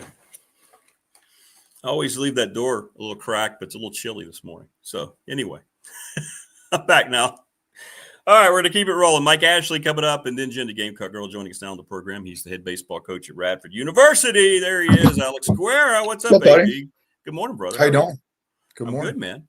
Hey, before we get into stuff going on with your program tonight, right? Big scrimmage coming to Roanoke College. Talking to one of your assistants yesterday. This is cool. I love stuff like this, especially when you interact with fellow state teams. This is great. Yeah, Brett's a good friend of ours. He's been working camp for us since we first got here. He'd work camps at JMU when I was an assistant there when he was at Ferrum. So we got a chance to get to know him. He does a great job. Yeah, he does. Going into his second year now. Fun fact, Brett Kaminsky was on our staff for about 8 days. For 8 days, then he got that gig? Yeah. That's Seriously. Cool. That's cool. I like that. Probably made the most camp graphics, and anybody in 8 days. But no, he's great. You know, he does a great job. We're excited to just be able to go out there and compete against somebody else. You know, I mean, we're fortunate to be able to have a lot of schools in drivable distance for us to be able to go out and test ourselves against another opponent. That's always, it's always a good opportunity to be able to play somebody else besides yourself. Yeah, right. What time is the game tonight in case people want to come out to Williams? Yeah, we've got we're going to play we'll play 2 games. First one will be a 7-inning game. It'll start at 6. And then the second one will be a 9-inning game, 20 minutes after. Okay. So we're fortunate with the rules that we're able to get in there and play. You can play as many innings as you want in a day. You have a play date. You have 2 play dates. But if we wanted to play 30 innings, we could. If you that's wanted cool. to. I didn't know. So there's no restrictions on the innings or anything like that. So okay. Yeah, it's going to be a really good test for us. We've been gone pretty good for about 3.5, 4 weeks. Got 2.5 weeks left between this weekend against Roanoke, then next weekend, Alumni Weekend. Yeah. We'll play Patrick Henry, and then we'll have the World Series after that. So we've got some nice tests coming up in some competitive environments, and I've been pleased with the way our team's coming together up to this point. Really, really focused, motivated team with a chip on their shoulder for sure. And I really enjoyed watching them work every day. But there's no complacency whatsoever with this group. We got to make sure that we're on top of our details every single day, continuing to get better every single day. So that's been what we've been preaching since day one. And really pleased with the freshmen and the new guys coming in and adapting into our culture and the way that the returners have embraced them. really like the way they're all meshing together. But I have a lot of hard decisions to make for sure. Yeah, in regards absolutely. to who's going to be out there, because we got to feel really good about our group. And it's a good problem to have, but you're right. It's always tough, but that's a good problem to have. And I know a few things you enjoy more than you mentioned it next weekend, Alumni Weekend. I know how much you put into it, seeing all the former players, a lot of your former teammates, guys you coached. I mean, can you talk about what that means to you as a coach now of the program, and how those guys get invested and become such a part of it they're always a part of it, but that one day and how special that is? Yeah, for sure. Anytime we can get our alums to come back and just be around our guys and be around each other, it's special, because you never know when you're going to have an opportunity to get together again. And that's true. It's crazy. Like that, my senior year, like when you move out of your apartment, you don't realize it, but like that's the last time this group of guys are going to be together. Right. So it's always special, because when you come back and you see everybody, the stories, the memories, reminiscing on all the fun times, whether it be, in the locker room, in the cages with former players hitting with them, just laughing about all the funny stuff that went on, especially in 2015. And we can go on and on and on about some of the endless stories in 2015. I mean, you were right there along for the ride. I was at the NCAA.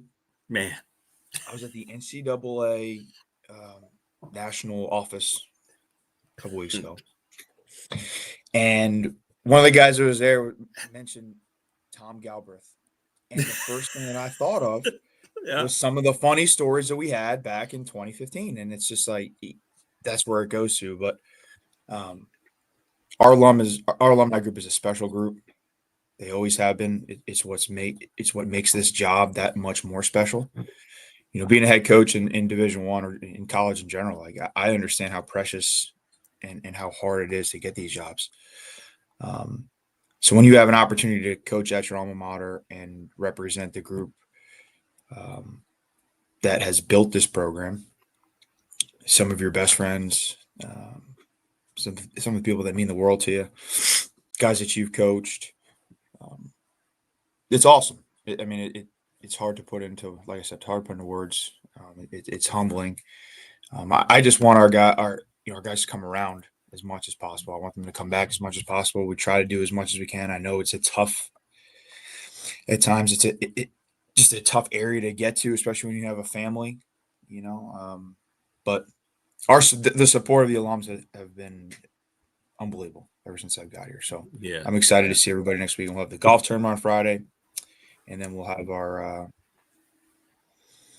festivities on Saturday. So excited to see everybody. Yeah, 2015 was special time. Special year. Nashville was a very special time.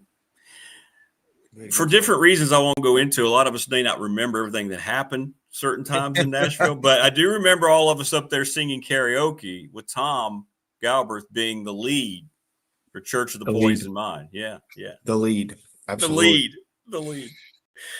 All right, so I want to ask you, so many people, I guess because their own kids are facing it, baseball families, and it's happening. It's an epidemic in Major League Baseball, throughout college baseball. I know you've had to deal with it, dealing with it at Tech. Every time I do a prep for a broadcast, these coaches are telling me how many kids they've lost because of their arms. What have you seen that's contributed to this? I know there's many factors. Are kids throwing too much coming up, or is it the training? What's going on in your mind? I know you study it because you have to, what do you think's going on with arms in baseball today?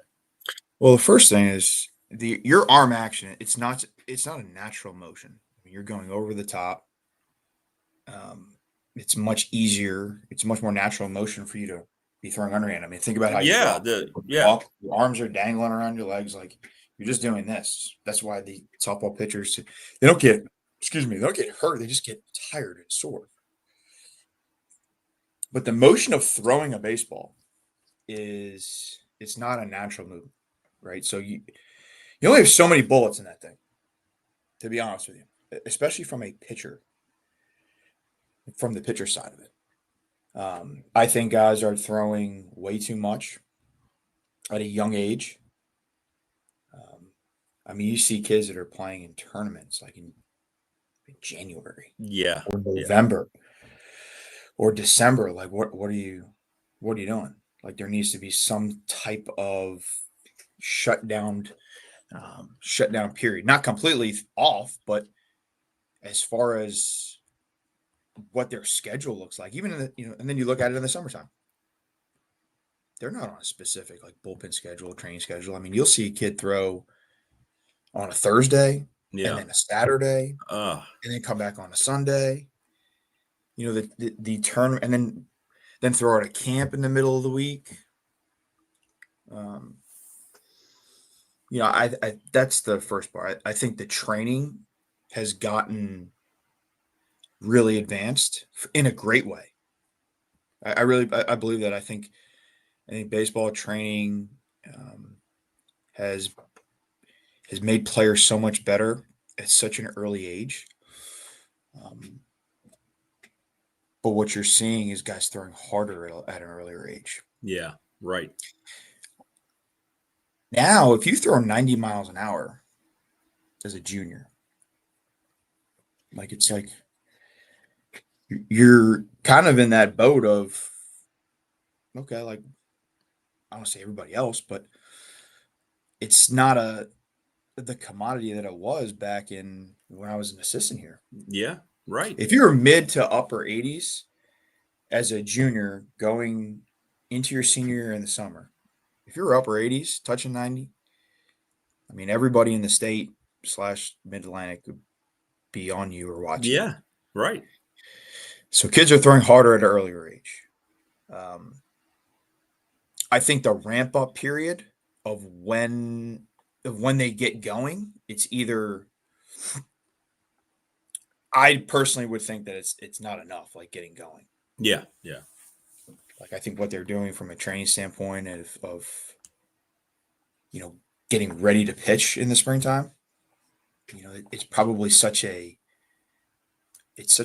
quick turnaround. Like I'm not sure if they're building up weeks on end and making sure that they're or not completely shutting down.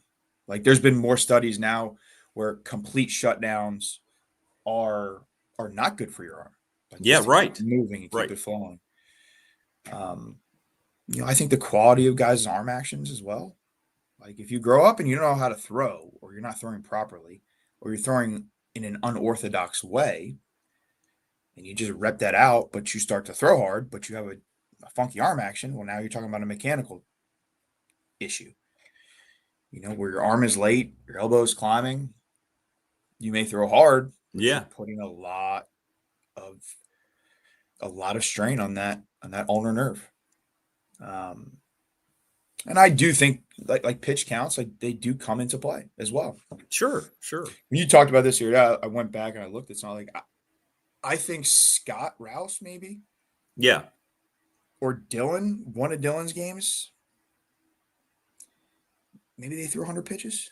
Yeah. A little bit more. I can't remember a time where we've had a guy go, and I'm not saying it's a bad thing at all by any means, but I do think as coaches, we have a responsibility, especially at the youth level, especially when you have guys that have pro aspirations. I do think we have a responsibility to protect these guys' arms. You only have so many bullets in it.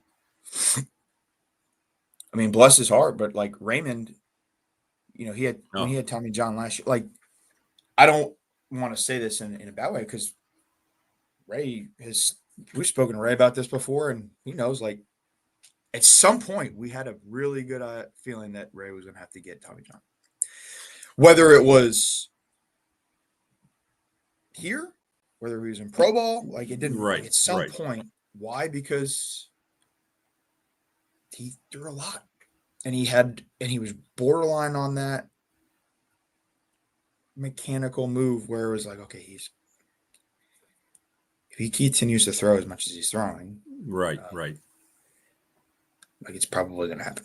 Like your arm only has so many bullets in it. It is what it is. We've done a deep dive into from everything they're doing, their workload, like the intent and the volume, in which they're throwing at, their training, their mobility, their weight, their nutrition, like all of those things that go into play.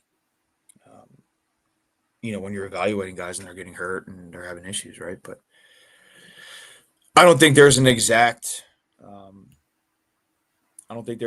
science on it. Guys that play two-way multi-sport.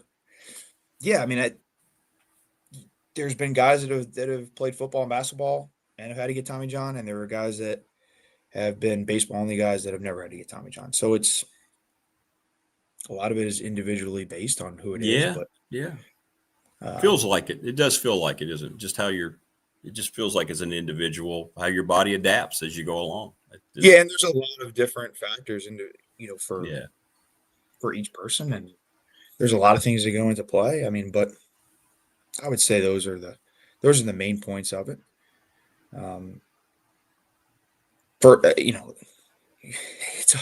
It's an unorthodox and non-natural motion, and guys are throwing 98 miles an hour as 18-year-olds. What do you think's going to happen?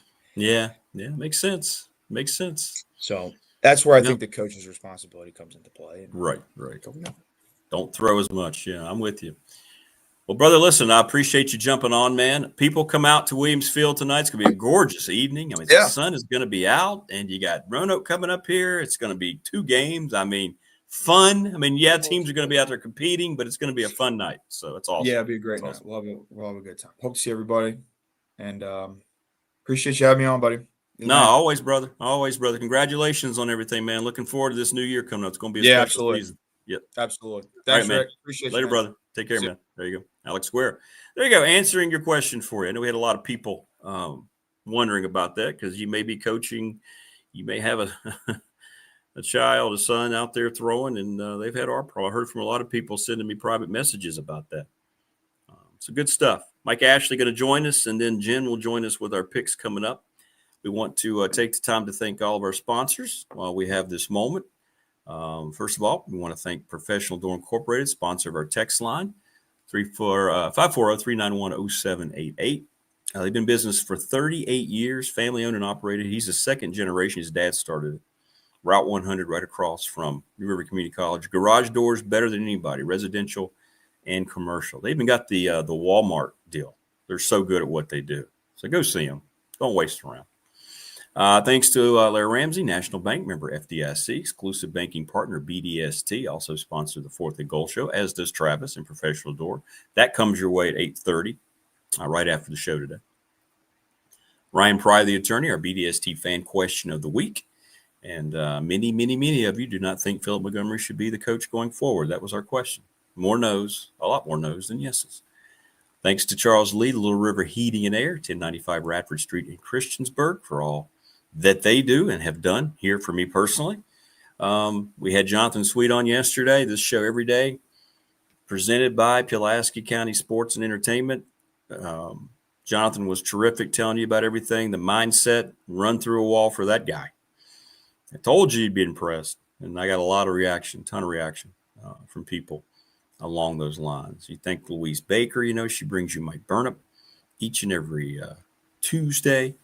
Mark Hundley, McClellan Chiropractic, terrific. Thanks to them as always. Mark is the best. He's the best at what he does. And Family Fencing. Of course, they sponsor our studios here in Reiner, 540-200-8294. So we appreciate all of our sponsors. If you'd like to sponsor the program, let me know. We work with your budget. I don't go to anyone and say, hey, I got to have this. I got to have that. Jen joins us in about 25 minutes. We're waiting on Mike Ashley. Mike, I'm just let him know that we have the link sent. I think I sent it to the right person. Pretty sure I did. All right, let's go to I'll get caught up here on chat. Thanks for all the interaction in chat. Will Stewart jumped in there too. That's good. Oh, there he is, joining us now. There he is. No. Hello. What's up, Godfather? How are you? Need the sun to go away from behind me here, don't I? Yeah, well, I had that happen with me yesterday here. There, okay. I'll move over this way. There. Okay, there you go. You look great. You look great. Oh, I don't look great. Look at this. How about I'm representing 4-0. Hey, you got your turf. Yeah, they are 4-0. How about that? Maryland football. I did not see that coming. I did not know that. But the amazing thing was, since we do have the hardcore football fans on, was the way they played at Wisconsin. You know, that's a Terrapin thing I hadn't seen, where they held their own up front on both sides of the ball. So that's about the most encouraging thing for the program. And Mike Loxley's continued status in College Park as anything I've seen. And, you know, they got that kid at quarterback, the freshman, Malik Washington, who I just read a stat that he's thrown for the most yards as a true freshman in the first 4 games since a guy named Jaden Daniels. So, you know, he's legit, I think, this kid. And he made some throws the other day. I mean, put it on a dime from about 50 yards to Shalik Knotts on a touchdown play. And just you know the deal. You hold your own up front, and if you got a playmaker, you're going to win some games. That's 100% correct. 100% correct. Well, it's good stuff. Good stuff here in Blacksburg. Good stuff in Charlottesville, right? Commonwealth football looking positive for a change, huh? After last Friday and last Saturday night. Oh yeah, it was a great weekend. I thought, you know, and it from 2 programs that have had some misfortune the last few years.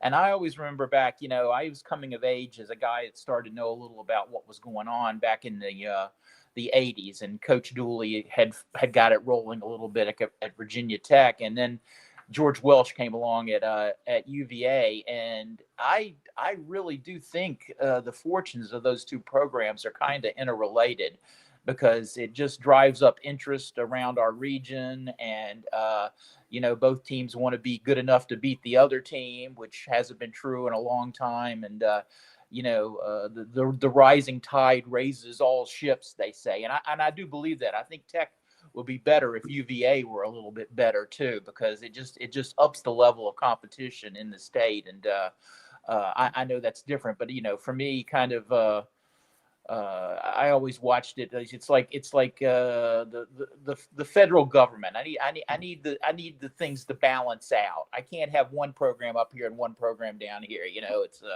it really does help. I think there's something to that. It makes everybody more interested.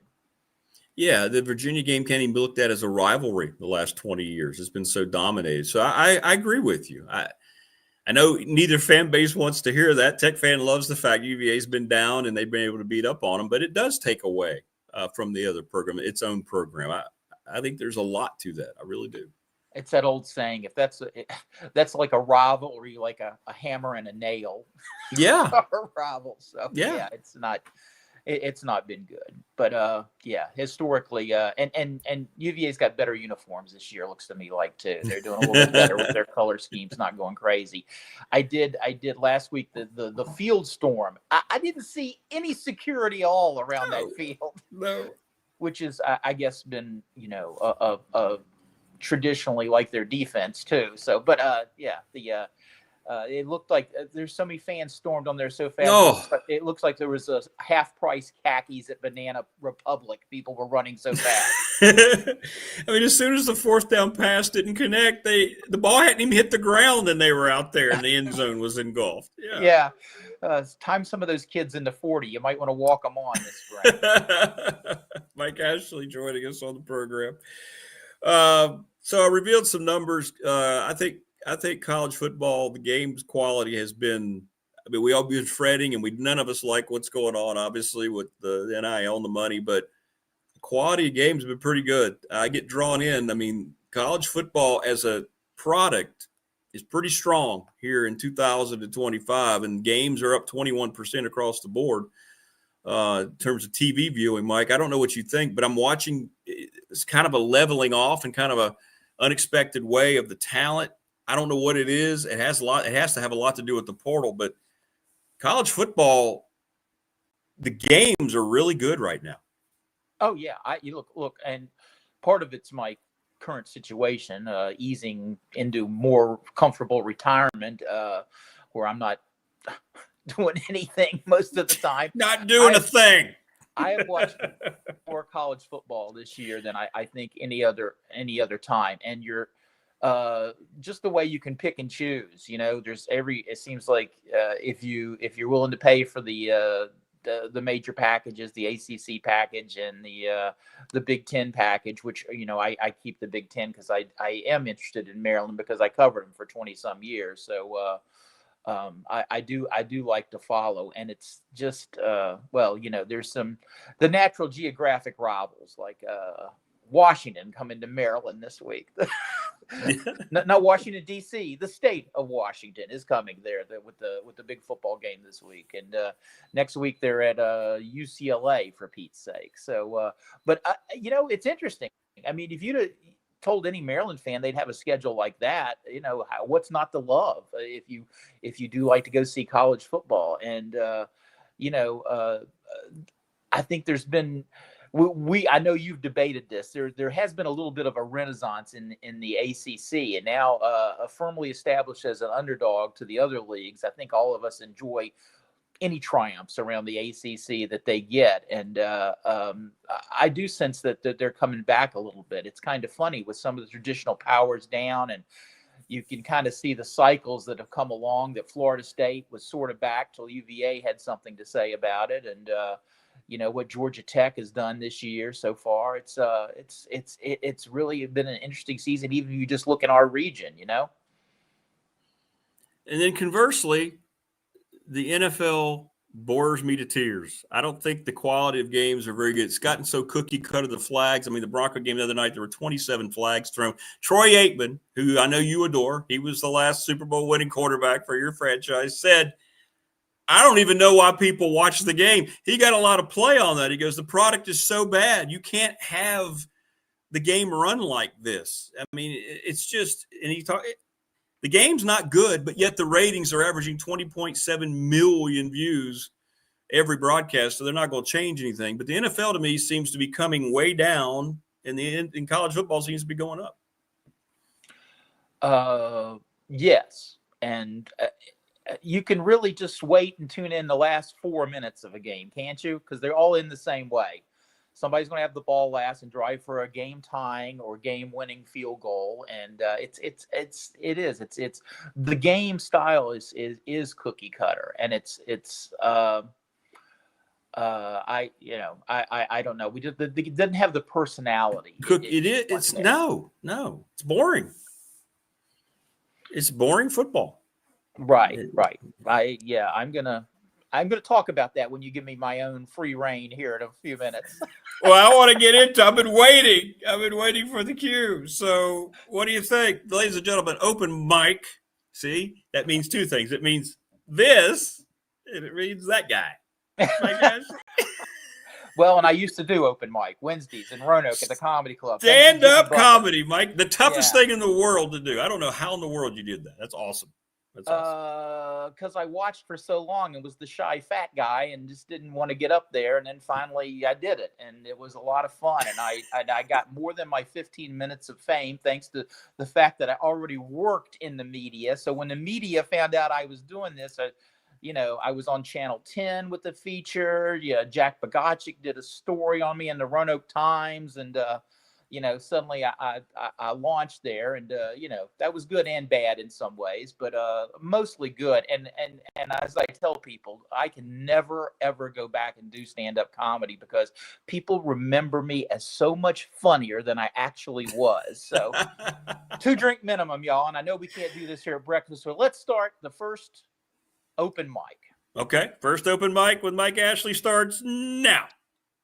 So here's the problem with sports talk these days, and I mean this fine podcast brought to you by lots of angelic and must-patronize sponsors in and around the New River Valley. Correct. I'm talking about just yakking sports with your buddies, or with that stranger at Starbucks in the random UC Santa Cruz t-shirt, because that's what we sports folks do. We've got that common bond. How about those banana slugs? Nope, we're all heckin' gone from talking sports like the old days. Hey, Mikey, You think that freshman fullback / H-back / chicken wing back from Elks Neck, Arkansas has a chance to play this week? Or what's the line this week against Western New Mexico State A&M? You don't talk like that anymore. These days, it's much more about money. How much money you got in your program to pay off your old coach, get a new coach, finish strong enough in the new 36-team playoff streaming on Up Yours Network, the channel that doesn't care how much you pay for cable already. It's all about the frickin' money. We don't talk sports. We talk finance, whether it's $229 million at Virginia Tech or how much they're shelling out at Roanoke College to start football. Incidentally, there's that new Brian Steinspring movie coming out soon, Deliver Me from Play Calling, or something like that. Or it's the NIL money at Radford, so we can keep up with High Point in the Big South because they have all those furniture clearances and they run their admissions office like high-pressure timeshare sales. I just hate what this has all morphed into the last few years. It used to be you'd go out and get the best offensive linemen and build a team up front and out. Now, coach, you better get the best accountants, coach them up, and lawyer up too, Junior. Oh, yeah, and let's get the government involved in college sports. Congress doesn't have enough to worry about, and they always have great ideas how to fix our problems. Rick, this comes back to UCLA, too. I was thinking about your particular fandom issues regarding that team, a former bastion of big-time balling, and not just about, hey, we're in the Big Ten now. What do we wear to Wisconsin this time of year? I think the Bruins and Ruins could solve some of their issues just rolling down to the Commerce Bank of Beverly Hills and talking to Milford Drysdale Jr. See if he can tap into some of that Ellie Mae Clampett animal rescue money or get Jethro Bodine to kick in some of his trust fund or movie rights moolah. Unless he's buying an NFL franchise and threatening to move it to Hooterville in the state-of-the-art Sam Drucker Stadium before the Arnold Ziffels kick off. Anywho, when I was a kid, we didn't worry about money except supporting my pack-a-day tops habit. And we worried about ghost runners and why my buddy Sam always said it was his team's ball in any simultaneous possession. And he did it loud enough, I'd put him up against Stephen A. any day of the week. An all-time quarterback was the older guy on the playground who quarterbacked both teams and threw the ball so hard it stuck in the gut of the chubby kid. You collected cards and you spread them out on the floor, memorized the info in the back, ate the stale gum before it disintegrated into something that looks like it fell over in an Indiana Jones movie. You didn't stow cards away into plastic wrappers and hermetically seal them to sell to crazy people in Houston Oilers gear 30 years later. The great questions were not just, why can't the Minnesota Vikings ever win a Super Bowl? It was, why can't they get their kicker, Fred Cox, a helmet that fits? Fred, did you ever look at your Topps card picture? And why couldn't Alabama teams of the late 70s and 80s afford full jerseys? Those guys always played in midriffs. I'm looking at you, Major Ogilvy. Now the Crimson Tide has enough green to buy the NCAA. And gosh, I hope their best white coat wearing scientists are in labs down there trying to covertly clone Nick Saban's brain at his bed and breakfast. Check-in is at 3:00. They love him. And best I remember, the governor down there too. Ooh, ooh, ooh. So yeah, sports, come back to us and give us a break from finance and fundraising and NIL and TV money and contract negotiations and flipping Jerry Jones. I'm usually in the Sports Tavern on Thursday nights when the down on their luck NFL wants to squeeze a few more bucks out of me on pay-per-view. When I'm in the men's room during a break with like-minded great Americans, I belly up to the urinal, not making eye contact with anyone, and proudly proclaiming, look at me, I'm streaming.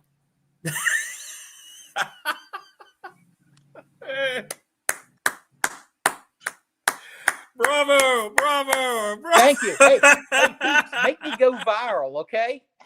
Relaunch my career. Was awesome. Wow, ladies and gentlemen, we've got our own sports reporters going now. That was awesome, man. I got to give you a proper.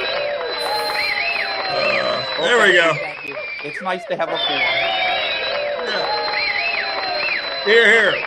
I think everybody watching and listening agreed with basically everything you said. Right, especially if they're old enough to pick up all the Beverly Hills Hillbillies and Green Acres references. So exactly, that was great. I mean, you got Beverly Hillbillies in, you got Petticoat Junction in, and Green Acres in, right? That was. Yeah, I skew so old. I should be playing retirement homes. So it was great. That was great. Awesome. That's going to be every Friday, ladies and gentlemen. That's why you decided to subscribe to this fine program, because of Mr. Ashley. All right. Well, listen, I'm looking forward to seeing you next weekend. It's homecoming weekend. Yes, we will share anecdotes about Radford next week at homecoming. I'm looking forward to it. I tell you, look, if you went to Radford, I'm just going to say this because that's my time, the 80s. If you were at Radford in the 80s, you need to get your butt onto Moffett Field that after Saturday afternoon, because everything happens there and you'll run into everybody you want to see. It's one of the most wonderful things ever. I wrote a column way back when as a student about, I didn't even understand then, but I said, we had a great homecoming even without football. And it really works that way, because you just go around and do the things you want to do. For me, it's also going to be being down at baseball for the Kevin Scott Scholarship giveaway and watching a little bit of those Highlanders. I'm like you guys. I'm anxious to see. Coach Guerra is just a force of nature, and he's doing such great things within that program. And I think there's some other great things going on. As I saw basketball. I went to basketball practice the other night, but we'll save all that for next week. So anyway, no. Thanks, Rick. I appreciate real quick. Man. Well, real quick, before you sign off, we had a good debate yesterday. Adams family or Munsters? Oh, wow. Exactly. Well, exactly. that's like LeBron, Michael Jordan. It's kind of apples and oranges to me. But I actually, for some reason, I saw more of the Munsters. Maybe they were in syndication faster, and I saw them more. So and plus, Ted Cassidy played basketball at Stetson, college basketball. I don't think the Adams family can match that. I don't think Uncle Fester played anywhere. Or wait, did he? I don't know. Was he a coach someplace? Yeah, He may have been. Yeah, I went with Munsters too. David Smith chimed in chat yesterday, and he said, "Come on, Herman Munster." Yeah, and I thought about it later in the day, and I agreed with him. I think the Munsters for me. Yeah. That's once right. I thought about it. Yeah. Yep. All right, great stuff, man. People are going to be talking about your open mic. That was like a heck of a debut. That was awesome. Well, we try hard. It will be in practice all off season. We worked hard in the spring, and we're ready to go. Anyway, thanks to everybody. And Goober says, hey, and look forward to seeing so many of you this week when I come down. All right. Hey to Goober, and I can't wait to see you, my friend. It's always one of the biggest highlights for me, Hall of Fame weekend. So it's awesome. Be good. Well, until I try and do soccer color. So you're gonna be up there Saturday. Oh, we're counting on it, baby. All right, man. Be good. See ya. How good was that, Mike Ashley? We all agree. Wouldn't it be great to have those conversations again?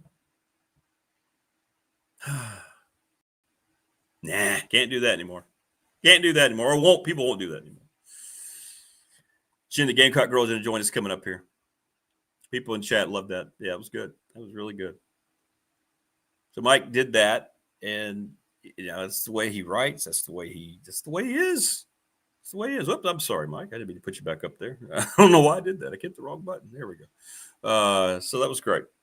Jen the Gamecock Girl is going to join us. I want to thank all of our sponsors, Family Fencing Studios, once again, 540-200-8294. Go see Jason Green and Company. Great people up there, too, by the way. Finance options are available, free quotes, residential, commercial, agricultural. Doesn't matter the material, doesn't matter where you want it. They will come up and assess and give you the best estimate and the best advice. Mark Hunley, McClellan Chiropractic, right off Peppers Ferry Road. They have all the latest technology. If you have any kind of ongoing back pain or anything of that nature, go see Mark. He's the best. Travis Williams, Professional Incorporated, sponsor of our text line. Route 100, right across from New River Community College, 38 Business, garage doors better than anyone. Family owned, operated, dedicated to their community, as all of our wonderful sponsors are. We're talking about, Louise Baker, anyone. Pulaski County Sports and Entertainment, it's right there in the name, Pulaski County. Jonathan Sweet on yesterday. just so much good stuff that they're planning, and I'm looking so forward to being a part of that going forward. And I'm so honored that they are the title sponsor of this program. Charles Lee, Little River Heating and Air, and all the things that they bring to the table each and every day. I think he's finally taking a vacation, I heard. But give him a call. I mean, you're waking up now, 40-degree mornings. You're going to need to figure out your heat here very soon. October is going to be our last nice month for a while. The attorney, Ryan Pride in Radford, 701 West Main Street, will have another BDST fan question of the week. And Blair Ramsey, National Bank member FDIC, the exclusive banking partner of the program, and along with National Bank, Travis Williams, of course, they sponsor our Fourth and Goal show, which, by the way, will debut for this week, week number 6, on the channel right after the show today. So as soon as the show ends, that should pop right back up for you. As always, please like and subscribe our channel and content, all the videos, everything involved, because we need your help. We got to the 500 plateau. We're trying to make it up to 1,000. So make sure you go through and like, subscribe, share, remind people that it's free. Okay. Just remind them that it's free. Doesn't cost them a dime. And if now we're over 5, I don't know what we're at now. We're over 555. I'm sure we're at. For some reason, it's not taking the subscribe off the screen. I keep trying to click it. It won't come off. But anyway, any event, it's free. And if we get one person that's already subscribed, one other person, then we'll be good to go. We'll be at 1,000 before you know it. So we're looking forward to that. All right. Without further ado, I see her down in the green room. She's doing some final primping here. Is she good to go now? All right, get that hair going. You good, Jen? Are you good down there? Okay, thumbs up. Ladies and gentlemen, she is the first lady of the program. It's Jen the Gamecock Girl joining us. Uh-oh, Jen is on the road. Do you recognize that hotel brand? Let's see. I stay a lot of hotels. Is that one of those? I can't think of the name of it. It's not your typical, right? It's a what's the name of it? It's a Courtyard. Are you thinking Kempton? Oh, it is a Courtyard. Maybe you were thinking no, there's another one that it's kind of like modernized. They have weird like lighting and weird. It's one of those where you go in and the bathroom's like half glass, but the other side's open. Like the Renaissance, maybe? I guess, and you get water all over the place. I don't understand that. I hate that too. I don't enjoy the squishy bathroom floor when you're trying to get ready. No, right. Like feet and that squish sound. No. How are you? You good? I'm doing well. I'm actually in the NRV very briefly, so don't be mad. Here we go. Don't be mad at me. It's a very brief stay, and then I'm flying to New York City for work. Oh, what are you doing up there, jet site girl? What are you doing? I'm recruiting. So this is the time of year. I'm on the road getting it done. She says recruiting with a straight face. Wait, why do you keep going away? Are you? Well, I take a drink, and I don't feel like people want to watch me take a sip. Well, what if I want to see it? I want to see it. Well, I mean, I do have it. Look, I do have it in my Wayne from Ohio gifted Bigfoot container there. See that? That's nice. Believe, Jen. Believe. Gotta stay hydrated, but I would do it on camera. I know. Yeah, I get it. Everybody's saying good morning. Everybody's saying good morning to Jen. So you put on my glasses, see what's going on? Yeah, look at that. Everybody loves Jen. Oh, hey, Jimmy. All right, everybody loves Jen. Morning. Hey, congratulations. That game was kind of up for grabs against Kentucky. Then you had the big defensive play, the sack and the touchdown, and then it just seemed to change the whole game around. What was the vibe? What were your thoughts on the Gamecocks saving Shane Beamer's job for another week? You're so negative about him. I felt the first quarter was a very anxious time personally, but the second quarter we started to wake up a little bit, and the game felt more in control then. So, the big question is whether going into, they're calling it the gauntlet. I think it's the next 5 games we're playing. Talk about that. Yeah, we mentioned the schedule coming up. It's terrible. Alabama, A&M, Oklahoma. Oklahoma's at home. Alabama's at home. LSU, play LSU away next week. We're on a bye week this current week. So anyway, it'll be a tough next few weeks probably. Yeah. Heat's going to be on. Like Glenn Fry sang in Beverly Hills Cop, the heat is on. The heat's always on in the SEC, and I'm grateful I'm hearing less of that talk about Shane going back to Virginia Tech. I think that's quieted down, so hopefully that was just I don't know. I don't even know where all that came from. That was just sites trying to get clicks is all that was. Yeah, I think so too. Yeah, that was never going to happen. All right, how we doing our picks? I feel like you had a better week than me. I don't remember, but I think didn't you actually are currently up 1 game. Who is me? I am. Do you want to review what you? Yeah, let's review it because I lost track. I lost track last week. I'm going to commend you. I worked all weekend, so I lost track. Do what? I'm going to commend you. You had a lot of really good picks. Did I? Okay, what did I have? Well, Arizona State, as you taunted me and sent me the Sun Devil. You hate my Sun Devils, and I don't understand, but you do.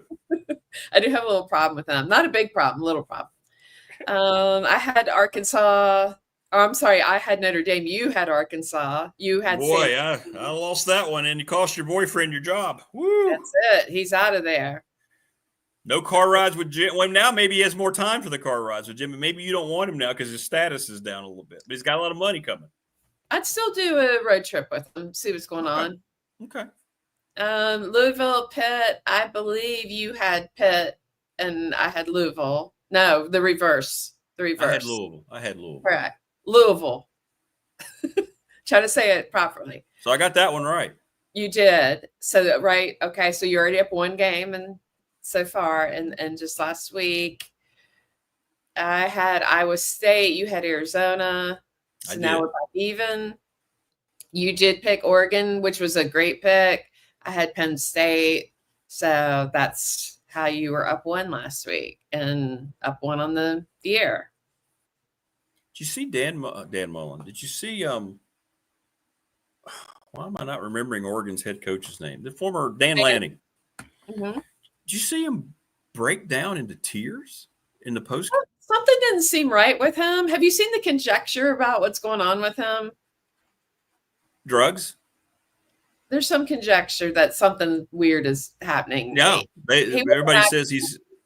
Well, in all seriousness, people say that he's a guy that is in rehab that realized he had a problem and they haven't talked about it much. That's what, in all seriousness, it's not a funny thing, but yeah, they feel like something's not right with him, and it was upsetting to watch. Like it wasn't good. He immediately went from like a smile to just uncontrollable crying. Yes, it was strange. Right. But a great win, like you just said, for them nonetheless. To win that. Well, so I'm up 1 and decent slate. Now, last week we had great games fed to. We had really good matchups. Not as much this week. And now you would hear that I was rolling my eyes. I was like, no, I don't want to research this. But oh yeah, some of these, yeah, I always chuckle. Like some of these, I said, I know she's going, why is he doing that? Because they're actually decent, That's why. Look, there's some on here. There's some on here I don't care about at all, but it is what it is. All right, you ready? Let's get it. Iowa State, you love the Cyclones. Tech fan wants Matt Campbell at Cincinnati. Now, this is a sneaky, good, and big game in the Big 12, isn't it? Yeah. Yeah, and it's a noon kickoff, about the noon thing. I know. Going to Iowa State, partly because of the noon thing, but partly because I just feel like Iowa State's a more consistent team these days. Bearcats. I'm going Cincy. So I'm going Bearcats. Wait, all right. Am I lagging? I'm on that hotel internet Wi-Fi, so it's lagged a few times, but you haven't cut out or anything. Okay, all right. Sorry about that. That's all right. No, you're fine. You're fine. So I'm going Cincy. All right, Texas and Florida. On paper, this looks like, oh my goodness, what a great matchup. But will this be the week in the aftermath when Florida loses that Billy Napier gets fired? They're just so inconsistent. Who knows? I mean, I've got to pick Texas, but Florida sometimes wins games like this. They do. When you think he's done and down and out, they find a way to do it. And it seems like it always happens at home. So well, the next one. I mean, I have to do a lot of soul searching for this one because my guy, Diego Pavia. By the way, the National Offensive Player of the Week for the second week this year. The number 1 rated quarterback in the nation. Going to Alabama. His quote, look, all we have to do is just go be ourselves, and this game won't even be close. End quote. They beat Alabama last year in Nashville, and that sent the Kalen DeBoer season into just a frenzy. They're good. My Commodores are good.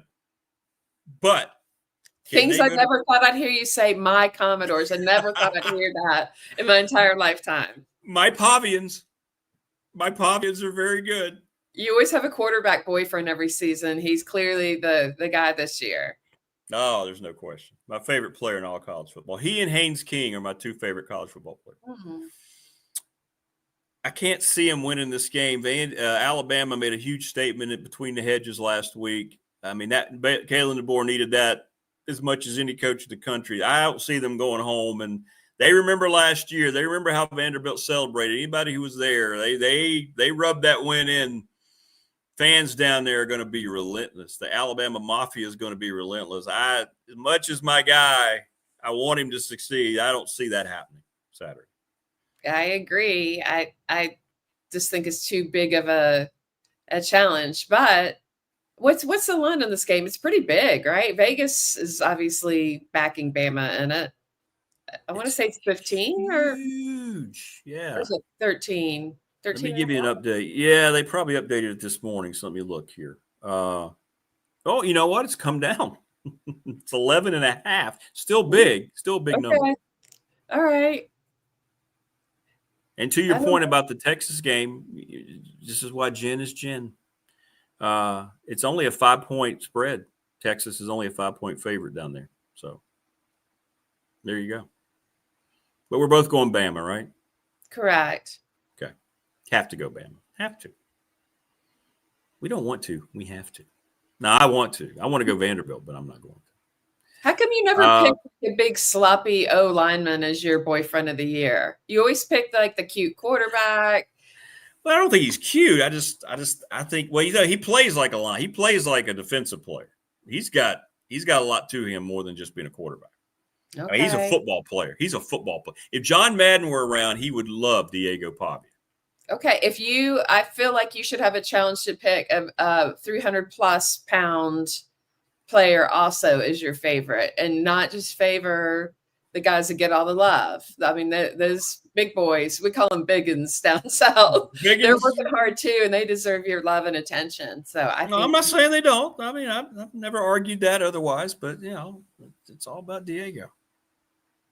Okay. Maybe next year I'll segue out of it, but Pavia keeps some pretty exclusive company with me right now.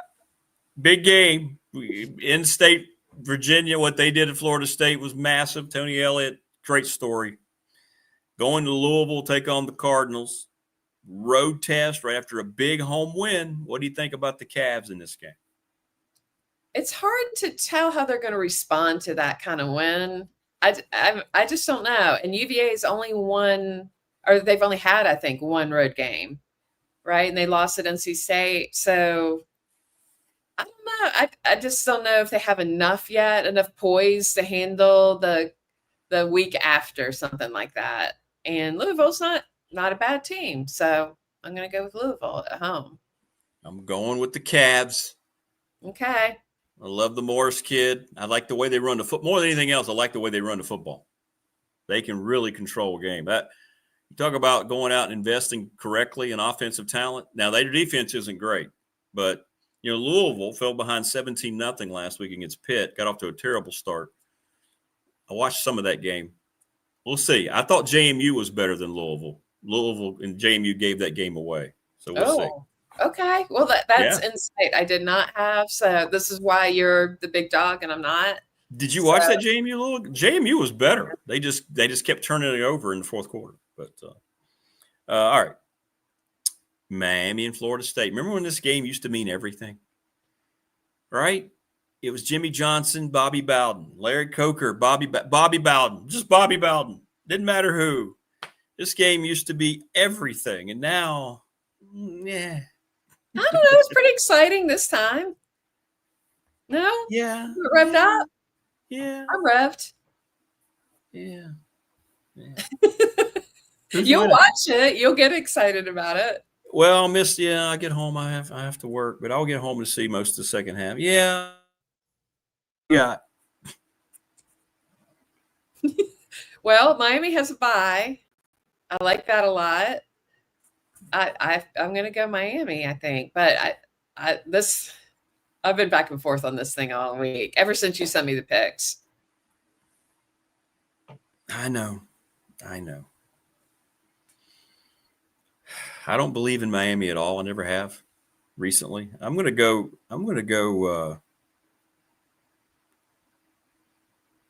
Miami. I just like Florida State. Yeah. I'm gonna go you just you totally did what I did not expect you to do. I thought you were going to make that pick. Okay. I'll watch Florida State. I wasn't very impressed. I'm going to go with them. All right. I know. Boston College at Pitt. I think it was a 1-point spread when I sent you that. That's why. It is a noon game. It is. I'm going to do that thing. Don't get mad at me. I'm going to do that thing again. Hang on. Go ahead. It's just so disruptive. I know. I feel like, I don't know, like it's just humanless. It lacks humanity when you do that. So am I just talking even like, are you gone? No, I'm here. Okay. I didn't know if you went to the bathroom or what was that? No, I don't have one down here. So no, that would be very difficult to pull off. Huh? You were down there for like 3 hours in a row. This is what you do when you're disciplined. When I played football for Joel Hicks, when I fought, you just learn how to handle things in life. You know what I'm saying? Rick, are you wearing Depends? No. It's just, It's all up here. There's no battle you lose if you win the battle between the years.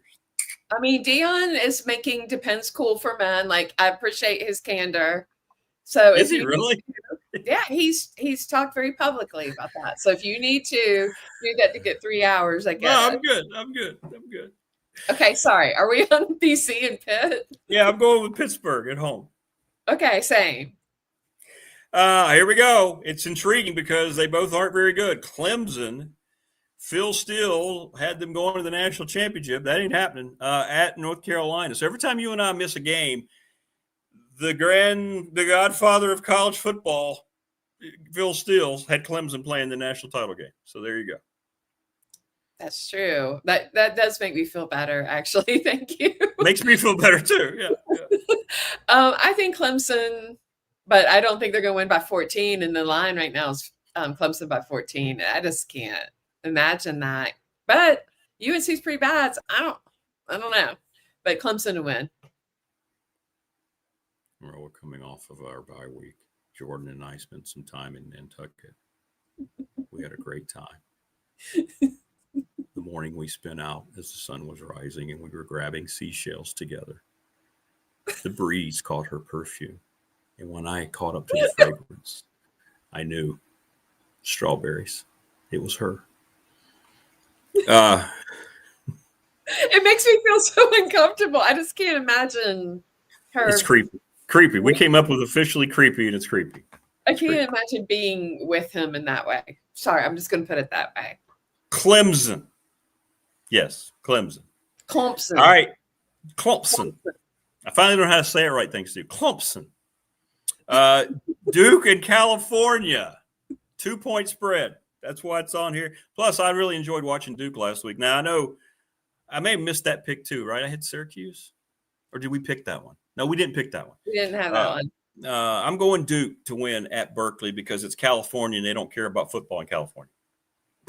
I did the same. I'm a little worried about such a late game for them after traveling across the country. They'll be fine. But okay. Yeah, they'll be fine. They're smart guys. They'll figure it out. It's California. Come on. It's like in the movie Stripes. Come on. It's like Czechoslovakia. We go in, we go out. Washington at Maryland, the undefeated Maryland Terrapins. They're going to stay undefeated, aren't they? They're going to be 5-0 after Saturday. Do you think for sure? Yeah. Washington? Come on. Going across the country? I don't know. What do you think about the Maryland offense? I know their running game's a little bit problematic. I mean, they're getting it done. Defensive line's playing great. Good secondary. I like Washington's going to leave Apple Country and go up to Maryland and travel very well. Okay. What time's that game? 3:30. I already checked. Oh.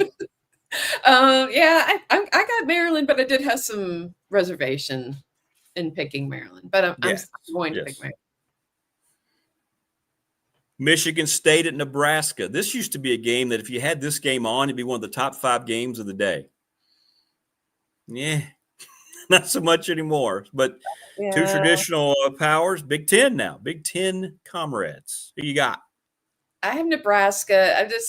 I'm not excited about it, but the whole game. I do too. I'm not excited about it. Like I won't watch any of it, but I got Nebraska. Kansas State at Baylor. Been a tough season for Kansas State. Baylor Bears are waiting, and I think Baylor's going to win. I have Baylor too, but it is a noon kick. Watch out, but I still have Baylor. Rock Chalk Jayhawk at UCF. Boy, I tell you, the Big 12 games, when you see a list of Big 12 games, you just kind of go, Kansas and UCF. Well, UCF has lost 8 of its last 9 against conference opponents. I'm going to go Kansas on this. I'm going to go UCF at home. One of my music friends is a UCF hater and always calls it "you can't finish." That could mean multiple things. Just saying. I'm just throwing it out there. I don't appreciate that line of questioning. Can we just please talk about Virginia, please? Talk about our opponent this week. Sorry. Hang on. Okay. Texas Tech at Houston. Now, Houston's undefeated, Jennifer. Right? They're 4-0. Aren't they? But I feel like Texas Tech is looking like a playoff team. I don't know about Houston's record, actually. But, I mean, they're good, but I think Texas Tech is a better team. Do you agree or disagree? I think Texas Tech is getting – you talk about money. They spent more money than anybody in the country on their roster. You have 2 undefeated teams. This is a great football game. I'm going Texas Tech, too. Red Raiders spent more money on their roster than any other team, including anyone in the SEC. And they boasted about it. Why not? They said we've got it, well, why wouldn't you do that? I mean, if my team had it, I'd be delighted. Correct. I agree. And that's just the way that it rolls nowadays. And they're playing like it. They're good. That was a big road win they got. Red Raiders are really good. I think you're right. They're going to be Big 12 champs, aren't they? They look great. Tech? Playoffs. At this point, unless something dire happens, it seems they're headed that way. I haven't looked since, and here was the one I knew you were cursing me over under your breath because it was an even spread at the time. UNLV, Dan Mullen, who everybody was like, oh, Dan Mullen, no, at Wyoming to take on the Cowpokes in those brilliant brown and gold uniforms. What do you think? I'm going to go UNLV. But the line on this is pretty tight still. What is it now? It's UNLV by 4.5. Oh, wow. It's kind of going up then. Jeez. Uh-oh. There must be an injury. Well, I don't follow Wyoming football, so I don't know what's going on with them. All right, so I sent you these on Tuesday, and it was either a 1-point UNLV favorite or it was even. So you say UNLV is about 4.5? That was what I saw when I checked. All right, then there's got to be an injury. I got to go UNLV. Now, I was going to pick Wyoming. Well, you should go ahead and do it then. No, they know something. No, they're sneaky Vegas people. Yeah. I want to put you into that pick. They know something. I mean, That's you should a go lot. with your heart. Your heart wanted Wyoming, so. I love their logo. You know, being a Padres fan, although we're out of the playoffs now, I like the brown and gold. They don't ever wear black at Wyoming. They wear their uniform colors. Imagine that. Well, I mean, go ahead. Make that pick. No, there's something going on there. I'm like you. I can't say her name one player that plays for Wyoming, but somebody's hurt. Somebody's hurt. It's got to be an offensive stalwart, too. It's got to be a quarterback or a running back. Well, you don't follow any of the 300-pound plus gentlemen, so I mean, you wouldn't even care if one of them were injured. Well, that wouldn't raise the spread by 3.5 points. You would just dismiss it, like move on. Next biggie, step up. Who's your favorite lineman, Miss Lineman Preachy Girl? Well, okay, that's a good question. Yeah, okay. See, you can't name them. Well, I'm trying to think now, and I don't want to pick a favorite. And I mean, I know a lot of South Carolina. I'm going to be honest. South Carolina, I know the linemen there, but I don't want to pick a favorite because it'd be tough for me to pick. By the way, look how you and I unintentionally match. Look, we're both wearing our university alma mater zip-ups. How about that? We didn't plan that, folks. Just happened that way. All right, one more, and it has a lot of interest here locally. Virginia Tech and Wake Forest. Spread has been anywhere from 6.5 to 7.5, and all of a sudden the Hokies have found life and a coach that apparently they insist on not taking seriously to hire, which I think is going to be a big mistake. But anyway, they're going to win their third in a row, aren't they? Well, can you just tell me briefly? And first off, to answer your question, yes, I think they will win. But can you tell me briefly, why is the interim not a candidate for head? Oh, because they want to make a slam dunk hire. They're not bringing this committee in and GM in just to settle for the guy who knows kept the program running under impossible odds. He's gotten 2 straight wins, got a big ACC road win, who comes across like a guy who wants the job and has the whole locker room believing in him. They don't care about any of that, but boy, they want to go out and find a guy who's sitting around on his ass, who hasn't been a head coach for, 2 or 3 years, but he has a big name, but he's getting a little bored. So you want to bring him in, or wait a minute, we're going to go find a guy who's going to get fired mid-year. He's got a big name, couldn't do it at his other program, but we've got a committee and we got $229 million. Let's bring him in. Oh, wait a minute, we're going to go pay the buyout of some other coach who we want that's currently involved in a program. Let's go do that. Not the guy who is coming across as maybe the guy that this team's going to go to the administration with after the season and go, you better hire this guy or we're out of here. Nah.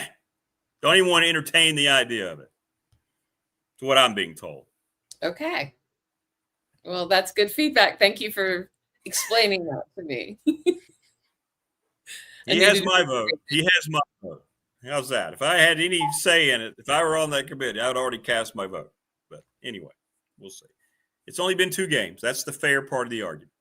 They could come out tomorrow and go, ooh, they're down 21-0 to Wake Forest. And then everybody's going to go, Rick. And I'll have to just go, you're right. I was wrong. Well, now we have always the example of Phil Steele picking Clemson to win everything when Clemson's not been good. So if he can do things that are off the mark, so can we.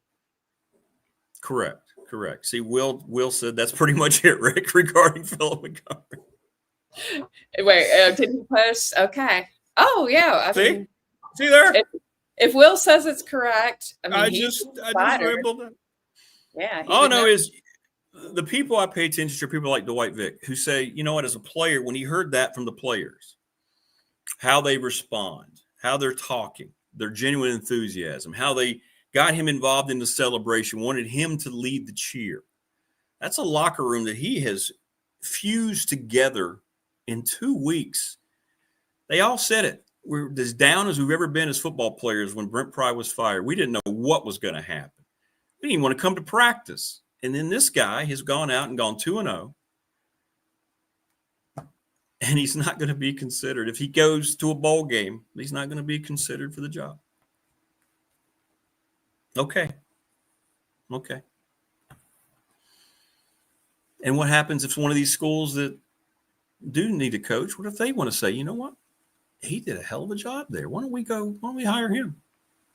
That is tough when you see someone like that get hired by another university and succeed.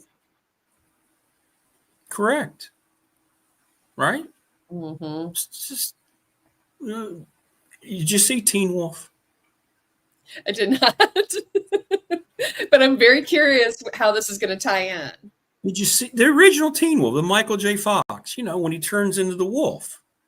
He's playing basketball. I don't remember. Well, he had this girl he grew up with. He had a girl he grew up with. Are we going to break it right now? Because I think you're mad because I don't know Teen Wolf. No, we're fine. Okay. I'll just give you the premise of it, okay? He had this girl he grew up with named Boof. That was her nickname. Very attractive, brunette. She was his friend, right? They grew up together. How in the world could he even think about her being his partner going forward? So then he goes out and he's just got his eye on this snobby blonde. Listen, company excluded here. Who thought she was better than everyone else, especially him, because she hung with all the rich kids. So the whole movie, all he's trying to do is impress her. And he's ignoring Boof, who's right there, ready to accept his affinity and to just go off into the sunset and be the same gal, be even better than she was before because now he's committed to her. So in the end, he finally, when they go out and play the title game, and he doesn't turn into the wolf, which, by the way, gave him superhuman abilities. You really need to see it. He wore number 42 in that movie, by the way. They did that as a subtle nod to Jackie Robinson. But anyway, don't get me off track here.